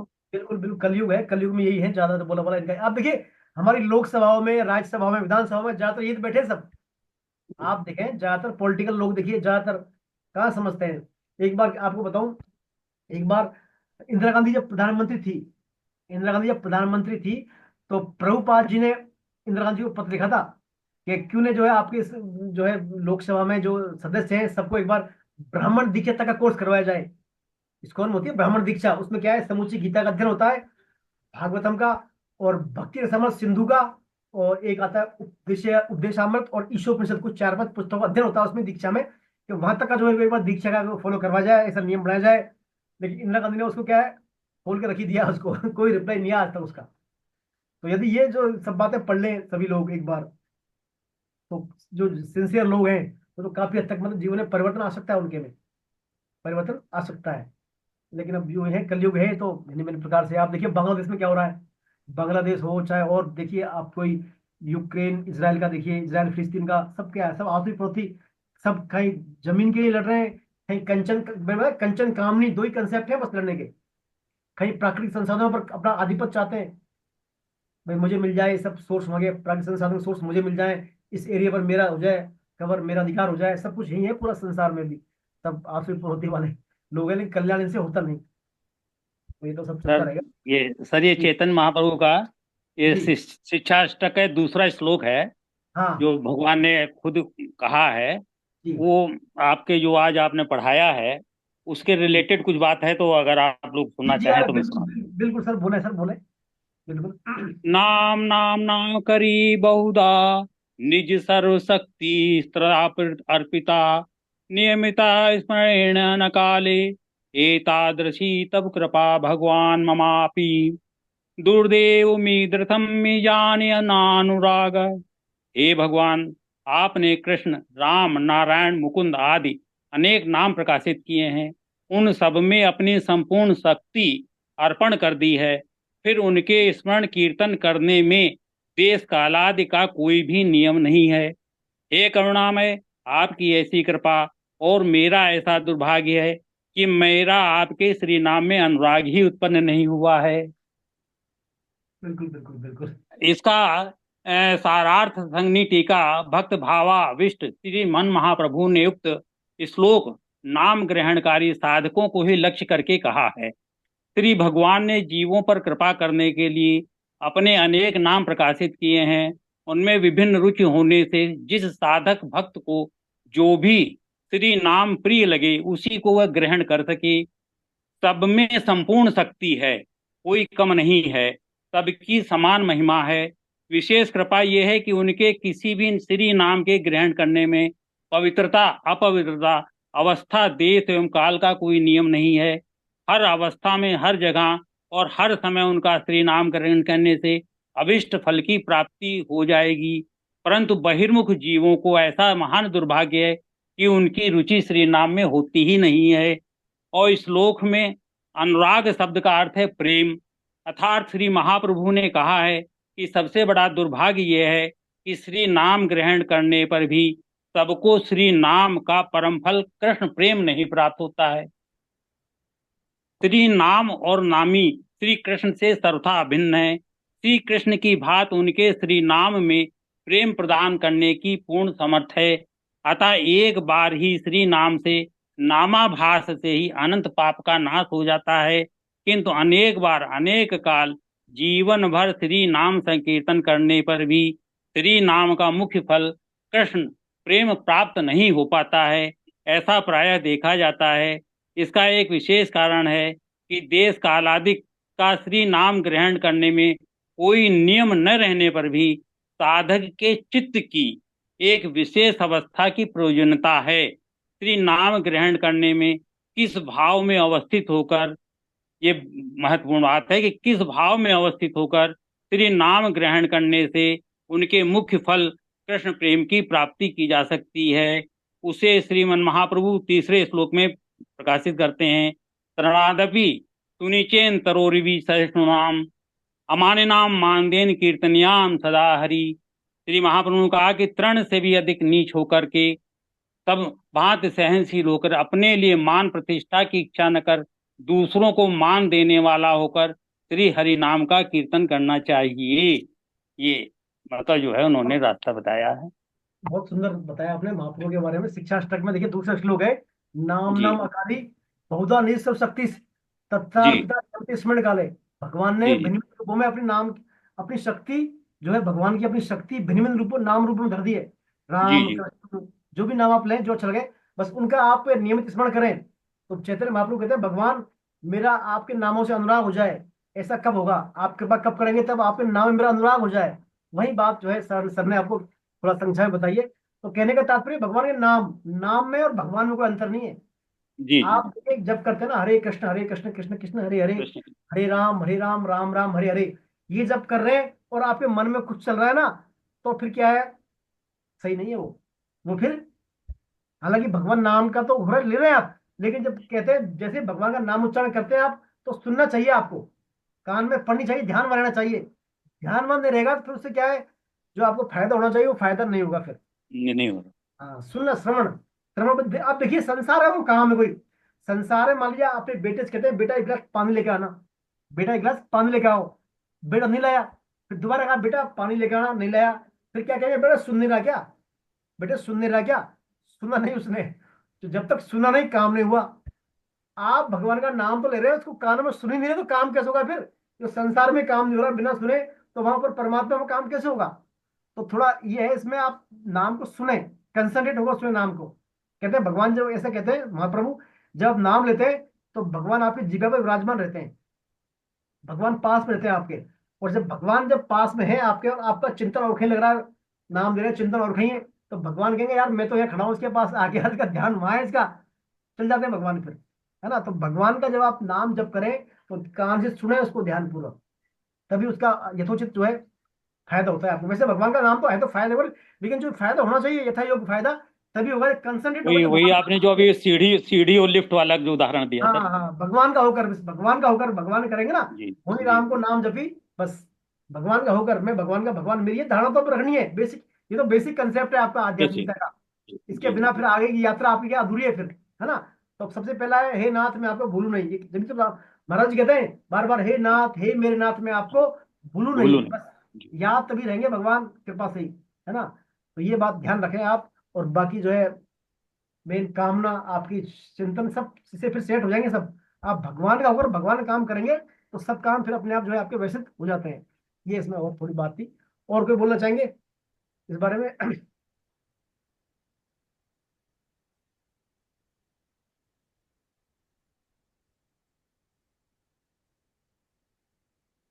तो अपन चले आ गए या यहीं आप बाइंड अप करें? बताइए आप। ये श्रद्धाता विभाग में पढ़ते हैं आज, और भी कितना टाइम है? अभी 15 मिनट है अभी अपने पास।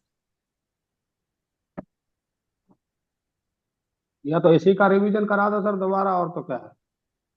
अब वो अगला करेंगे तो फिर वो थोड़ा सा वो हो जाएगा क्या।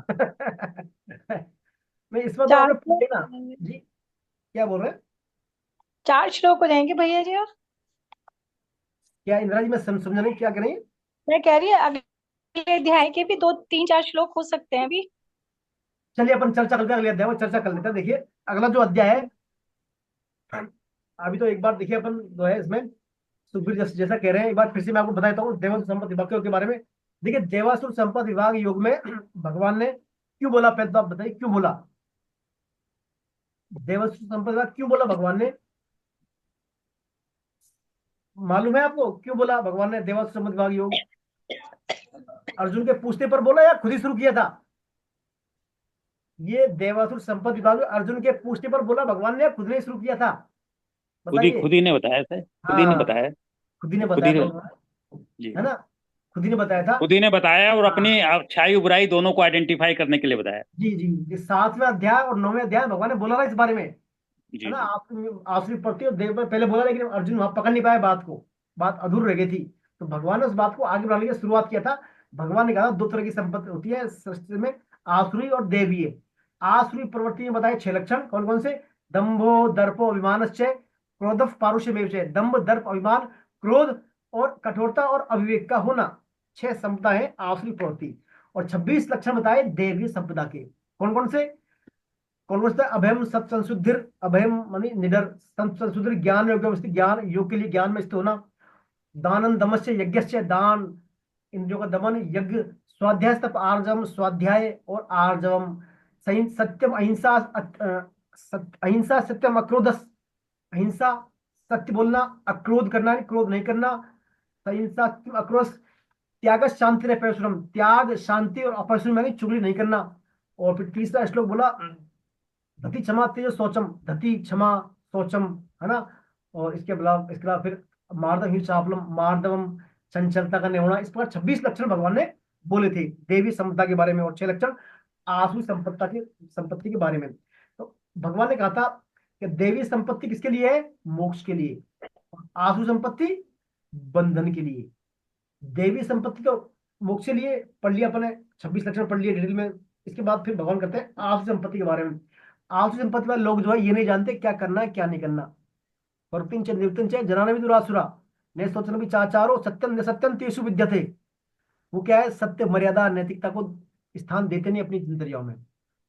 वो कहते हैं है कुछ जो यही है संसार में।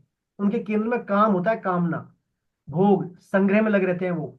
न कोई सत्य है, न कोई नैतिकता है, न कोई मूल्य है। संसार जो है बस खाओ पियो मौज करो। और संसार जो है स्त्री पुरुष के संयोग से पैदा होता है, और संसार में बस भोग संग्रह ही मुख्य है, ऐसा वो सोचते हैं। फिर वो सोचते हैं भाई संसार में जो है मैं ही बलशाली हूँ, मैं ही जो है धनवान मदान्विता धनवान हूँ, मैं ही सिद्ध हूँ, मैं ही पर यहाँ का खास, मेरे पूजा होनी चाहिए, मेरा ही सब कुछ सम्मान होना चाहिए, ऐसा सोचते हैं। ऐसा सोचकर वो क्या कहते हैं, हमने इतना तो आज इकट्ठा कर लिया और भविष्य में इकट्ठा कर लेंगे। इतने शत्रु हमारे खत्म हो गए और बाकी शत्रु को मजाक में चखा देंगे बाद में, है ना। और हम उनको बाद में कर लेंगे। और खूब हम जो है अन्य यार संचयान, गलत गलत तरीकों से धन का संचय करते हैं भोग संग्रह के लिए वो। और कहते हैं हम बहुत सारा संग्रह कर लेंगे, खूब यज्ञ करेंगे, तप करेंगे, दान करेंगे और मौज करेंगे। इस प्रकार के ज्ञान से वो क्या है? मोहित रहते हैं वो। इस प्रकार के ज्ञान से वो मोहित रहते हैं। और फिर कामनाओं के कारण भिन्न भिन्न, भगवान कहते हैं फिर ऐसे व्यक्तियों को मैं आसुरी योनियों में गिराता हूँ, भिन्न भिन्न योनियों में गिराता हूँ।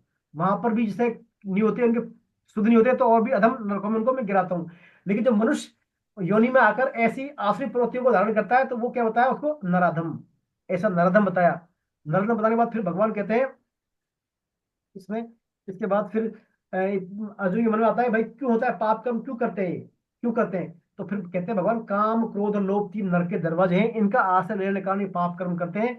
और मूल है इसमें कामना, कामना के कारण ही क्रोध होता है और कामना के कारण ही लोभ पैदा होता है। और जो काम क्रोध और लोभ से रहित होकर जो आचरण करता है वो मेरे धाम को प्राप्त हो जाता है। ये बात भगवान ने और बताई थी। इसके बाद फिर भगवान ने कहा था ये शास्त्री मुझसे जो शास्त्र विधि को छोड़कर मनमाना आचरण करते हैं, जो शास्त्र विधि को छोड़कर मनमाना आचरण करते हैं, वो ना तो सुख को, ना सिद्धि को, ना तो श्लोक में सुख, ना परलोक में सुख पाते हैं। अर्जुन चूंकि तू देवी समता में, तुझे शास्त्र, तुझे अकर्तव्य कर्तव्य की स्थिति में शास्त्र को प्रमाण मानकर आचरण करना चाहिए। ये बातें और मैं आपको बता दी इसमें, ये मेन मेन बात थी इसमें देवासुर संपद विभाग योग। अब आइए पढ़ते हैं अपन श्रद्धा तय विभाग योग। देखिए जब भगवान ने कहा था ना जो शास्त्र विधि को छोड़कर, जो शास्त्र विधि को छोड़कर मनमाना आचरण करते हैं, है ना, वो क्या है?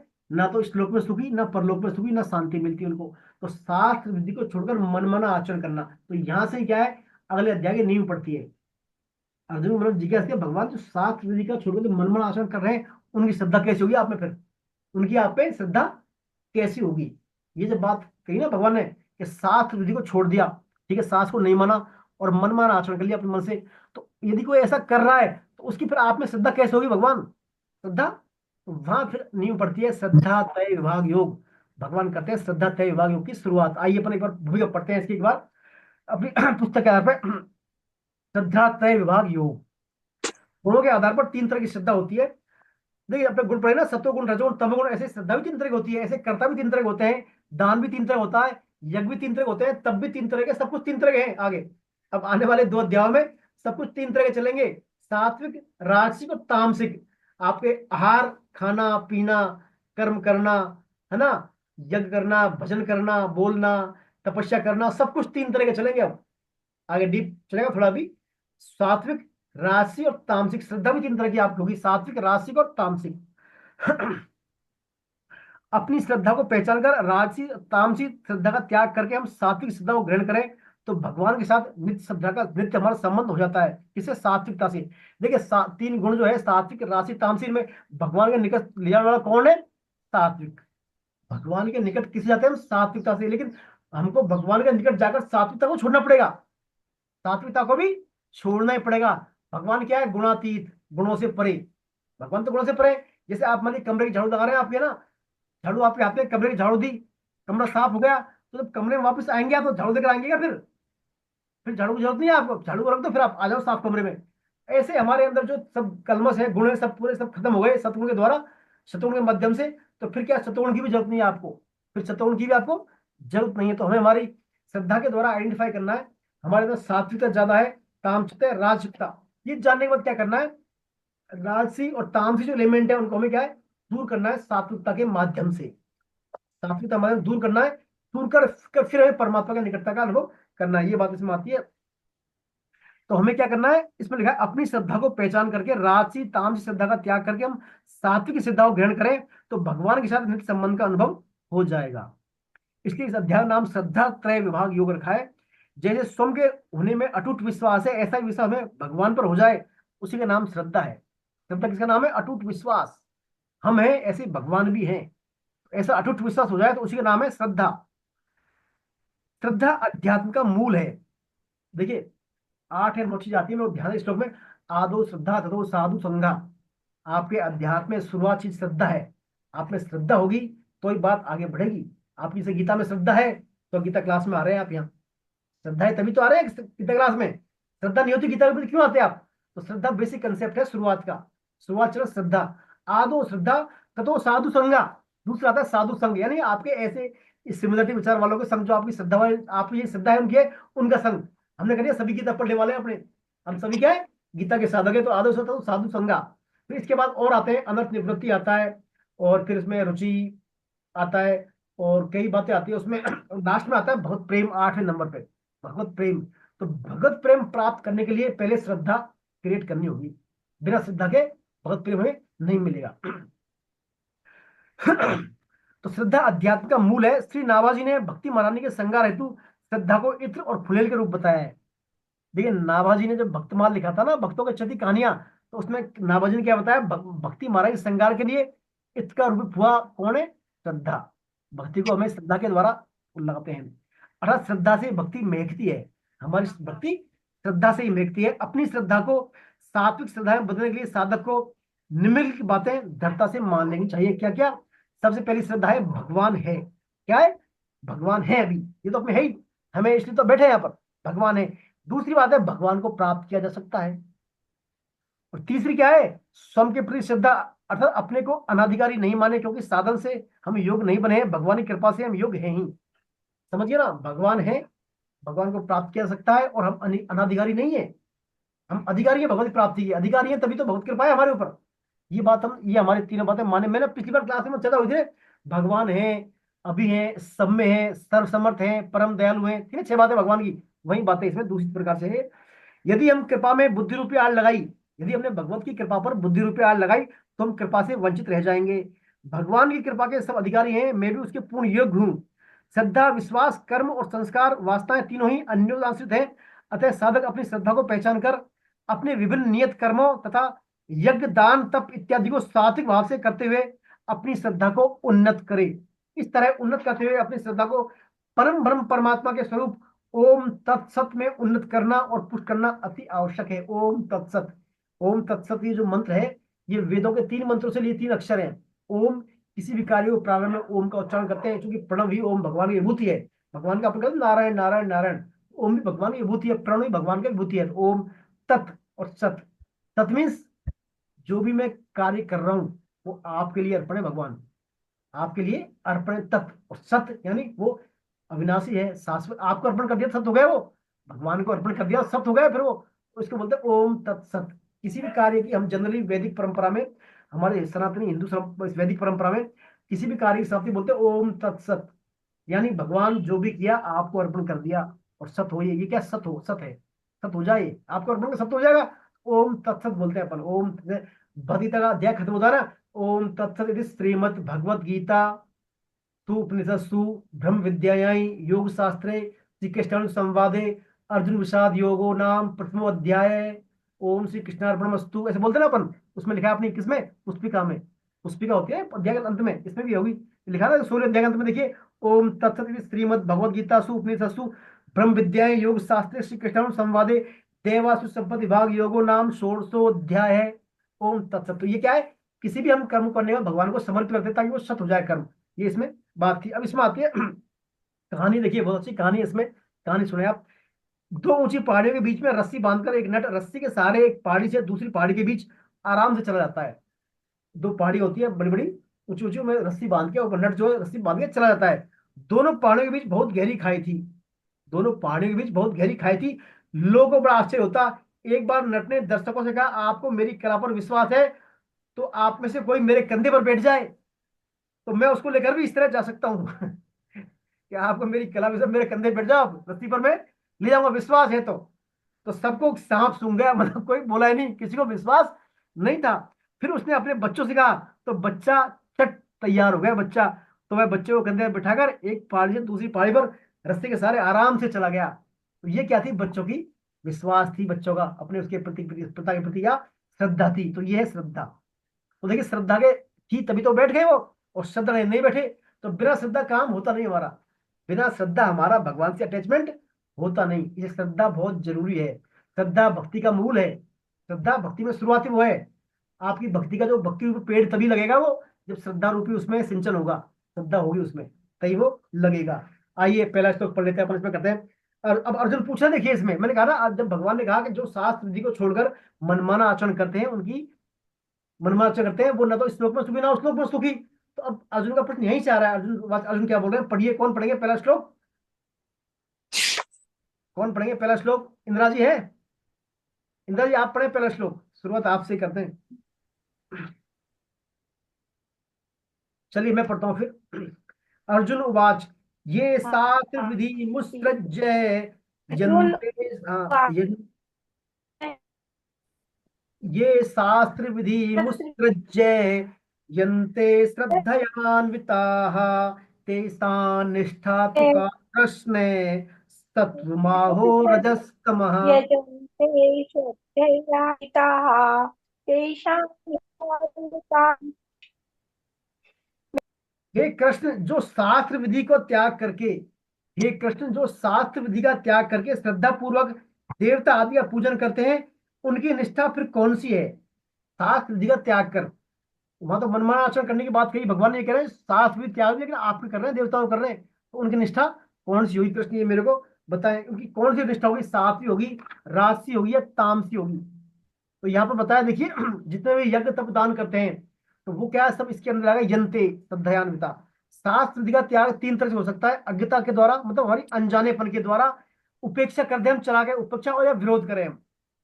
देख किसी भी हमारा मेथड का तीन तरह से त्याग दें। अज्ञानता, अज्ञता के द्वारा हमें पता ही नहीं, या हम उपेक्षा कर दें उसकी, क्या छोड़ो इसको, या फिर हम विरोध पूर्वक इसका विरोध हम नहीं करेंगे, विरोध पूर्वक। तो भगवान तीनों को लेकर ही उत्तर दे रहे हैं यहाँ पर। कैसे कह रहे हैं? अर्जुन से कह रहे हैं कि यदि शास्त्र का त्याग अज्ञता से हो रहा है, यानी अज्ञानता के कारण हो रहा है, लेकिन यजन में श्रद्धा है, तो उसकी निष्ठा कौन सी होगी? यजन में श्रद्धा है आपके, लेकिन अज्ञानता से कर रहा है वो। दूसरा, क्योंकि यदि निष्ठा का पता नहीं तो उसकी गति का कैसे पता लगेगा? अर्जुन यहाँ कृष्ण को संबोधन देते हैं। कृष्ण का अर्थ है कर्षति, अर्थात खींचने वाला। कृष्ण का अर्थ क्या है? खींचने का। कृष्ण का अर्थ है आकर्षित इति कृष्ण, आकर्षित इति कृष्ण, जो सबको आकर्षित करता हो अपनी तरफ, वह कृष्ण। तो यहाँ कृष्ण का वो दिया, सबको खींचने वाला, अर्थात ऐसे मनुष्यों के अंतिम समय में आप किस ओर खींचेंगे? पहले भी अर्जुन ने जीव की अंतिम गति के बारे में पूछा था, 8वें अध्याय में, अंत समय में है ना, उनकी गति क्या होगी? तो यहाँ भगवान उनकी अब गति के अनुसार निष्ठा हो गया, भगवान उत्तर दे रहे हैं। दूसरा, श्री भगवान हुआ। कौन पढ़ेंगे दूसरा श्लोक? मोनी जी आप पढ़े दूसरा श्लोक। हरे कृष्णा प्रभु जी, हरे कृष्णा। पढ़े फटाफट पढ़े इसको श्लोक। श्री भगवान उवाच त्रिविधा भवति श्रद्धा देहिनां सा स्वभावजा सात्विकी राजसी चैव तामसी चेति तां शृणु। नेक्स्ट नेक्स्ट जो पढ़े थर्ड श्लोक। सत्यवानुरूपा सर्वस्य श्रद्धा भवति भारत श्रद्धामयोऽयं पुरुषो यो यच्छ्रद्धः स एव सः। इसकी हिंदी भी करोगे प्रभु जी? हाँ हिंदी पढ़ दें आप। त्रिविधा भवति, मनुष्यों की वह स्वभाव से ही उत्पन्न हुई श्रद्धा, सात्विकी तथा राजसी और तामसी, ऐसे 3 तरह की ही होती है। उसको तुम मुझसे सुनो। हे भारत, सभी मनुष्यों की श्रद्धा सत्व अंतकरण के अनुरूप होती है। यह मनुष्य श्रद्धामय है, इसलिए जो जैसी श्रद्धा वाला है वही उसका स्वरूप है, अर्थात वही उसकी निष्ठा स्थिति है। हरे कृष्णा। हरे कृष्णा। देखिए यहाँ पर भगवान कह रहे हैं 3 तरह की श्रद्धा स्वभाव के अनुसार। 3 तरह की श्रद्धा बताइए भगवान ने स्वभाव के अनुसार। अब हमारा स्वभाव कहाँ से आता है बताइए आप? स्वभाव कहाँ से आता है हमारा? स्वभाव को क्या बोलते हैं हम? अंतःकरण से। नहीं नहीं नहीं नहीं, स्वभाव को क्या बोलते हैं? अहम 13वां अध्याय पढ़ा था अपन, 13वां अध्याय पढ़ा था, 9वां अध्याय में आया था। अहम अहम नहीं नहीं नहीं, अहम नहीं, हमारा कारण शरीर बोलते हैं, कारण शरीर। प्रभु कारण अपने कारण कर्म से, शरीर, कारण कर्म शरीर। स्वभाव बनता है अपने कर्मों से। एक ही तो है वो। हाँ जी, वो अज्ञानता, हमारा अज्ञानता, स्वभाव, संस्कार, इसको बोलते हैं कारण शरीर। हाँ, हम्म। कारण कारण शरीर हमारा पिछले जन्म से ट्रांसफर होकर आता है। 15 दिन पता ना, विमलानु पश्यंती शरीर के दिवापनोति अच्छे काम तीसवर है। ये जो हम शरीर का देहांतरण होता है तो स्थूल शरीर तो वहीं रहता है हमारा। सूक्ष्म शरीर, और सूक्ष्म शरीर में 17 तत्व होते हैं। 5 ज्ञानेन्द्रियां, 5 कर्मेंद्रियां, 5 प्राण और मन और बुद्धि, 17 तत्व ये। और तो ये सूक्ष्म शरीर, और अज्ञानता, कारण, स्वभाव, संस्कार, ये होता है कारण शरीर। ये दोनों शरीर हमारे पूर्व जन्म से आते हैं। तो हमारी स्वभाव या संस्कार के अनुसार हमारी श्रद्धा होती है। फिर जैसे हम 2 भाई बहन होते हैं, दोनों भाई बहन की अलग अलग प्रकृति होती है। एक का साथ में हो जाता है, एक राशि हो सकता है, तामसी हो सकता है। क्यों? पूर्व जन्म से स्वभाव लेके आते हैं वो। तो भगवान कह रहे हैं अर्जुन से, अर्जुन हर मनुष्य की श्रद्धा क्या है? अपने स्वभाव से उत्पन्न हुई श्रद्धा है, चाहे वो सात्विक हो, चाहे राजसी हो, तामसी हो। अब वो सुनो, अब भगवान कह रहे हैं ये श्रद्धा अंतःकरण के अनुरूप होती है। अंतःकरण भी तो उसमें आता है ना, मन बुद्धि अहंकार, अंतःकरण हो गए, तो अंतःकरण के अनुरूप होती है। अतः यह मनुष्य श्रद्धामय है, इसलिए जैसी श्रद्धा वाला है वैसी उसकी स्वरूप या निष्ठा स्थिति होगी। मनुष्य क्या है? अंतःकरण निष्ठा वाला है मनुष्य। मनुष्य कैसा है? श्रद्धामय। हर मनुष्य में श्रद्धा है, ऐसा कोई मनुष्य नहीं श्रद्धा ना हो। श्रद्धामय है, श्रद्धामय हो एवं पुरुषो। हर पुरुष श्रद्धामय है। अब जिसका जैसा स्वभाव होगा वैसी श्रद्धा होगी उसकी, चाहे सात्विक हो, चाहे राजसी हो, चाहे तामसी हो। अब इसमें इस बारे में अपन विस्तार चर्चा अगली क्लास में करेंगे। आज यहीं करेंगे अपन, है ना, क्योंकि 5 बज गए अभी। इस लिंक पर नेक्स्ट क्लास भी होगी, इसलिए डिस्टर्बेंस रहेगा थोड़ा उनको, है ना। तो अभी अपन चर्चा बाकी इसमें नेक्स्ट क्लास में करेंगे। अभी कोई आपकी प्रश्न हो तो बोले आप, और कोई इस संबंध में या देवासुर संपत्ति विभाग योग में श्रद्धा के बारे में देखिए विस्तार से पढ़ेगा अगली बार। बहुत इंटरेस्टिंग सब्जेक्ट है श्रद्धा। श्रद्धा हमारे अंदर से पैदा होती है, भाव से, हमारा स्वभाव से, संस्कारों से। जो हम सोचते हैं, चिंतन करते हैं ना, मन में, बुद्धि में, चित्त में, उसके फलस्वरूप हमारी श्रद्धा होती है। जैसे एक आदमी तो मान लीजिए किसी को चाकू से मार रहा है, चाकू मार रहा है, उसके हाथ में काट कट लगा रहा है, और एक व्यक्ति उसको क्या है, दूसरा कट लगा रहा है। तो एक व्यक्ति को सजा मिल जाती है, पनिशमेंट उसको, भाई आपने क्यों काटा इसको, और एक व्यक्ति को प्राइज मिल जाता है, आप जो है इसके हित में कर रहे हो, है ना। तो सब श्रद्धा का मामला है पूरा। श्रद्धा एवं पुरुषो, सब में श्रद्धा होती है अलग अलग। उस श्रद्धा के अनुसार ही भाव पैदा होते हैं, और भाव के आधार पर व्यक्ति कर्म करता है। फिर उस भाव के आधार पर व्यक्ति के कर्म होते हैं, और उस कर्मों से ही मनुष्य की अगली गतियां निर्धारित होती हैं। अगले जन्म की गतियां या अगले समय की गतियां सब उस कर्म के आधार पर निर्धारित होती हैं। तो श्रद्धा बड़ी महत्वपूर्ण है। जो भगवान कहे, जो यो यो एक श्रद्धा है, जो जैसी श्रद्धा वाला है वैसा ही स्वभाव बनता है उसका। जैसी श्रद्धा वाला है वैसा इसका स्वभाव बन जाता है, और जैसा स्वभाव वैसी श्रद्धा बन जाती है। तो ये दोनों एक दूसरे से मिले जुलते हैं। तो ये श्रद्धा तय विभाग योग पढ़ेंगे अपन अगली बार। चलिए, आप कुछ बोलना चाहेंगे आप? सर, लेकिन स्वभाव तो जल्दी से किसी का परिवर्तित होता नहीं है। कहते हैं ना, चोर चोरी से जाए, हेरा फेरी से नहीं जाए। तो जी स्वभाव जी जी, परिवर्तन स्वभाव में सुधार हो सकता है, लेकिन स्वभाव मूल रूप से नहीं बदल सकता। हाँ, मैं कह रहा हूँ स्वभाव में परिवर्तन करना तो बड़ा टेढ़ी मतलब तीर है साहब। स्वभाव में सुधार हो सकता है, लेकिन परिवर्तन पूरी तरह स्वभाव में नहीं हो सकता, ये हम्म। बात कहते हैं। तो श्रद्धा वही वैसी श्रद्धा होगी फिर उसकी, उस व्यक्ति की श्रद्धा भी वैसी होगी, फिर श्रद्धा भी उसी के अकॉर्डिंग होगी उसकी फिर। और जैसे श्रद्धा होगी वैसे भाव होंगे, वैसे कर्म करेगा फिर वो। ये पूरी गणित है पूरी, ये पूरी हम्म। श्रद्धा भाव कर्म पूरा गणित है कर्म करने का, है ना। तो इसे विस्तार से अपन जो अगली क्लास में चर्चा करेंगे। और बाकी आपको इस बारे में ज्यादा पढ़ना है तो चौथा अध्याय पढ़ सकते हैं आप। कर्मों की गति बड़ी गहन है, 4.17 श्लोक है इसमें, गहना कर्मों गति। इस अच्छे अच्छे विद्वान भी इसे मोहित हो जाते हैं, है ना, ऐसा कुछ है उसमें। चलिए अपन अगली बार चर्चा करेंगे। और कोई बोलना चाहते हैं कुछ अभी, या चलें अपन आगे? चलिए, हरे कृष्णा। हरे कृष्णा। पर कीर्तन करते हैं, देखिए आप जो है गीता प्रचार भी करें, थोड़ा रजिस्ट्रेशन भी कराएं लोगों के। अभी हमारे पास क्या है, 17वां अध्याय चल रहा है। 17वें अध्याय में 2 क्लासें होंगी, 1 और 2। 18वें अध्याय में 4 क्लास होंगी। तो अभी 5-6 क्लास बाकी है अभी, है ना। नया संसार होने वाला है जनवरी फरवरी में।